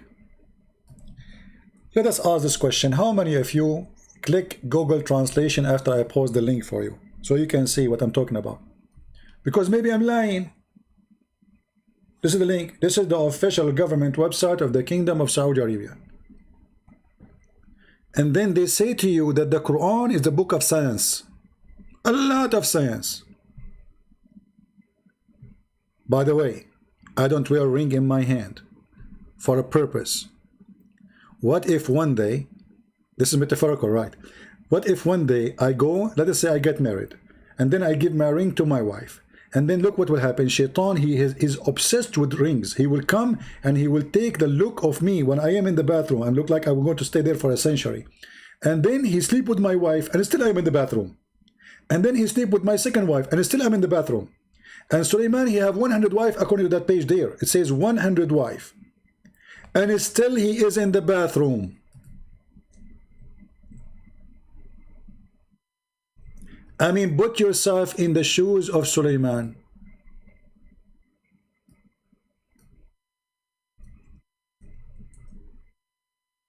Suleiman, he had 100 women. And one of them, his name is Al-Jarada. And she was one of his wives preferred to him. Anyone remember the story about this woman? This is the woman who cut the head of a king by his high heels. Do you remember the story? We mentioned it to you before. She is the daughter of half human, half genie. So the father, he was a minister for that king. And that father, the king, who is his boss, he sleep with women who they are beautiful. They take them from their husband. So once, brother, he come to this woman to sleep with her. The father of this girl, he told Suleiman about her. He told him, why you don't marry my daughter? She is half a human, half genie. And then this king, he came to rape her. And she told him, it's not right to enter with all your army to have boom boom with me. Are you afraid from me? The king, he was so proud. He said, no. Okay, all soldiers, stand down, don't enter with me. And he went inside her house to do boom boom. And then when he entered boom boom, she took off her shoe and she cut his head with her high heels. And that's why I'm warning you, women are dangerous. Especially women with high heels. This is not a story I'm making. Any Muslim, he will challenge me, I can show you the reference. Don't go there, you know. So she cut his head with her shoe. And then she threw it to the soldiers. And then when the soldiers, they says that, they said, okay, if with high heels can do that, what if she do some weapon? Let her run away. True story. Do we have any people of science here? Huh? Each time Suleiman, he wanna have orgasm, he take off the ring.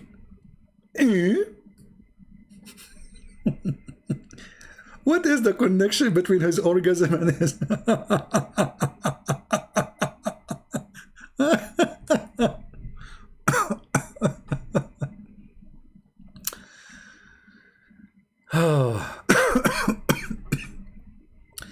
And then the brother, to make it short, brother, so when, you know, Suleiman, he lost his kingdom, brother, and Shaitan started having boom boom with his wife, brother. He was humiliated. He became a fisherman, brother. So one day he went to the sea and he ended up with a fisherman. And he was so hungry. And his hunger became so severe. So he ate the fish. from their fishing. How he got the fish? Brother, he's so hungry.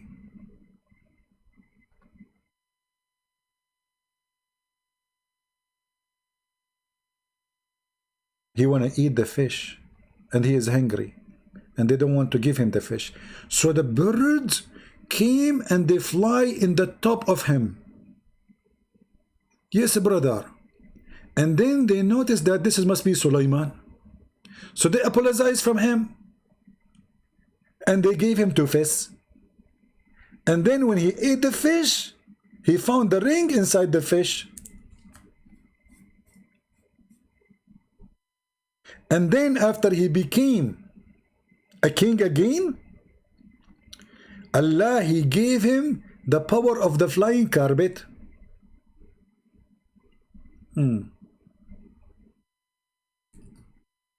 Science, right?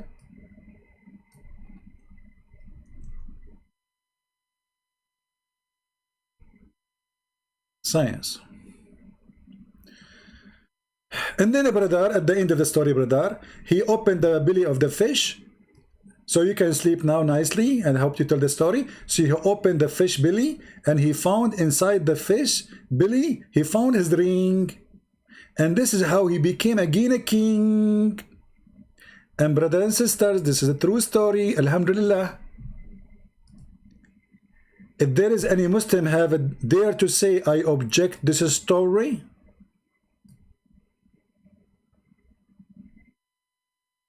they don't dare.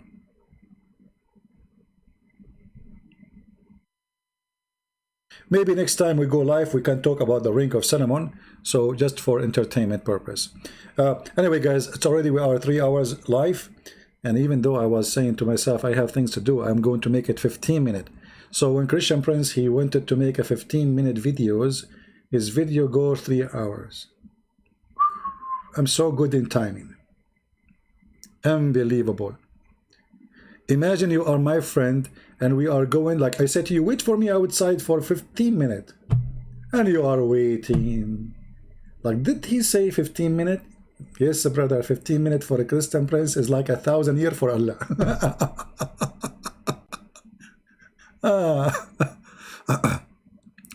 My friend, don't ask me to read Sahih Bukhari now, Sahih Muslim. Come on, at 3 hours, it's done. I'm done. I have to go. I have work to do. Unbelievable. I need to buy bread and food, and come on, you know. Anyway, yeah, it's 15 minutes, you know, it's just a 15-minute. Time goes so fast, especially when we have Abdul with us, who is trying to get us busted. I got you busted. 2 Samuel. True story. Yeah. No, if I call Zakir Naik and ask him about the story, Zakir Naik will get me busted. He will say, Brother Tita, the Christian Prince, he make fun of the story of the Gentleman. First of all, if you watch the movie, The Ring of the Ring, you will see that this is a true story. The person and all the kingdom, they are fighting over the ring. Because the one who wears the ring, he can control the world. So you don't believe it. How come you believe in the Harry Potter movie and you don't believe in the story of Solomon? So it's proven that the story of Solomon is very true. And Solomon, yes, he have a flying carpet. Before the boing, boing, boing. And look what happened in Indonesia. People, they fly in the boing, boing, they die. But if you have the flying carpet of Solomon, brother, you will not die. Thank you very much. Okay, but what we can say, I mean, the flying carpet of Solomon, the ring of Solomon, the bird of Solomon, the chicken of Solomon. Solomon, he have a general, his name is Hubub. He's in charge of water. He's a minister of watering and irrigation, and find women who have no hair in the legs for Solomon. I want to get that bird. I mean, isn't it nice to find a woman, she have no hair in her legs, especially for us Middle Eastern. Our women are very hairy. If the woman, she stopped doing what they call it sugar, for a month, she will turn into a gorilla. I'm just joking. We are hairy, it's a fact, you know. Once I was swimming in the swimming pool, they kicked me out. They said, you cannot swim with your clothes. I said, I'm not wearing my clothes, this is my hair. Like, hello. So obviously Suleiman, he have a pain. He cannot find the one woman, Middle Eastern woman, she is not full of hair. And then the bird, he found him, the queen of Saba. She have no hair in her legs. Alhamdulillah. Finally. And then when he went there, she left up her skirt and he found that her legs is full of hair. Like what? How this happen? Because genie, brother, they made her look like she have hair, so Suleiman will not have boom boom with her. If true story. So be careful. Maybe the woman, she don't have hair, but genie, shaitan, he can make her full of hair for the purpose of a propaganda of his evil. You go to the bedroom, your wife, she take off her clothes, you find a monkey. What happened? Shaitan, brother, he made her full of hair. You say to her, like, what I did marry, a woman or a chimpanzee? She might even, and by the way, don't talk about chimpanzee, that will take us for another hour. Oh boy. Oh boy. I don't want to go there. 15 minutes, huh? True story. I mean, it's 15 minutes. I'm done now too. You remember the story of the monkey who she committed adultery, don't you? My friend, never marry a monkey. Obviously, they can leave you for the sake of a banana. Never date a monkey, marry a monkey, and put your money in the bank of monkeys. Because if you do that, look what happened to this Mr. Chimpanzee. He slept, guys, he was sleeping over her arm. Still, she was able to cheat with different monkey.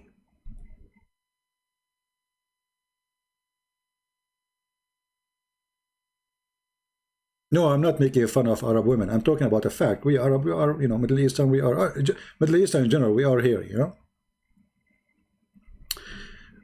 Anyway, so brother, during the pre-Islamic supposedly the Arab before Islam, they were ignorant. Listen carefully. Before Islam, people were ignorant. After Islam, we became people of the Ring of Solomon, flying carpet, monkey committing sex.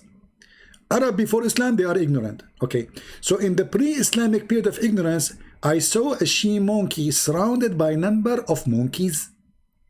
They were all stoning it because she had committed illegal sexual intercourse. I too stoned that along with them.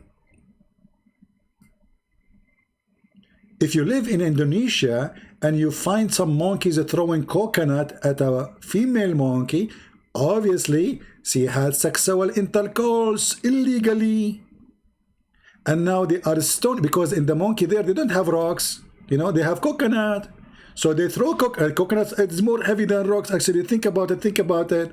So if you see in Indonesia, you see a monkey, she is being stoned by coconut, you know, then you know exactly what happened. Actually, me myself, I have this experience. I got a monkey who did committed sexual intercourse illegally. And I asked her to walk in the jungle, and she said to me, which means like, why? I said, because we want to get the coconut from the trees. Don't worry, we will give you umbrella. You carry it, coconut hit in the top of the umbrella, nothing happened to you. So she walked and coconut come from everywhere. I made a fortune from this story. By the end of the day, like we have like 100 tons of coconut because the monkeys go crazy. They cannot accept a female monkey committing adultery. It's against Islam, brother. I mean, you are a monkey and you are committing adultery. You cannot do that.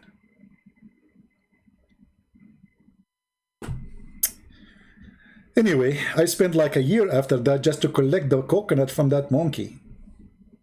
But I would do it again.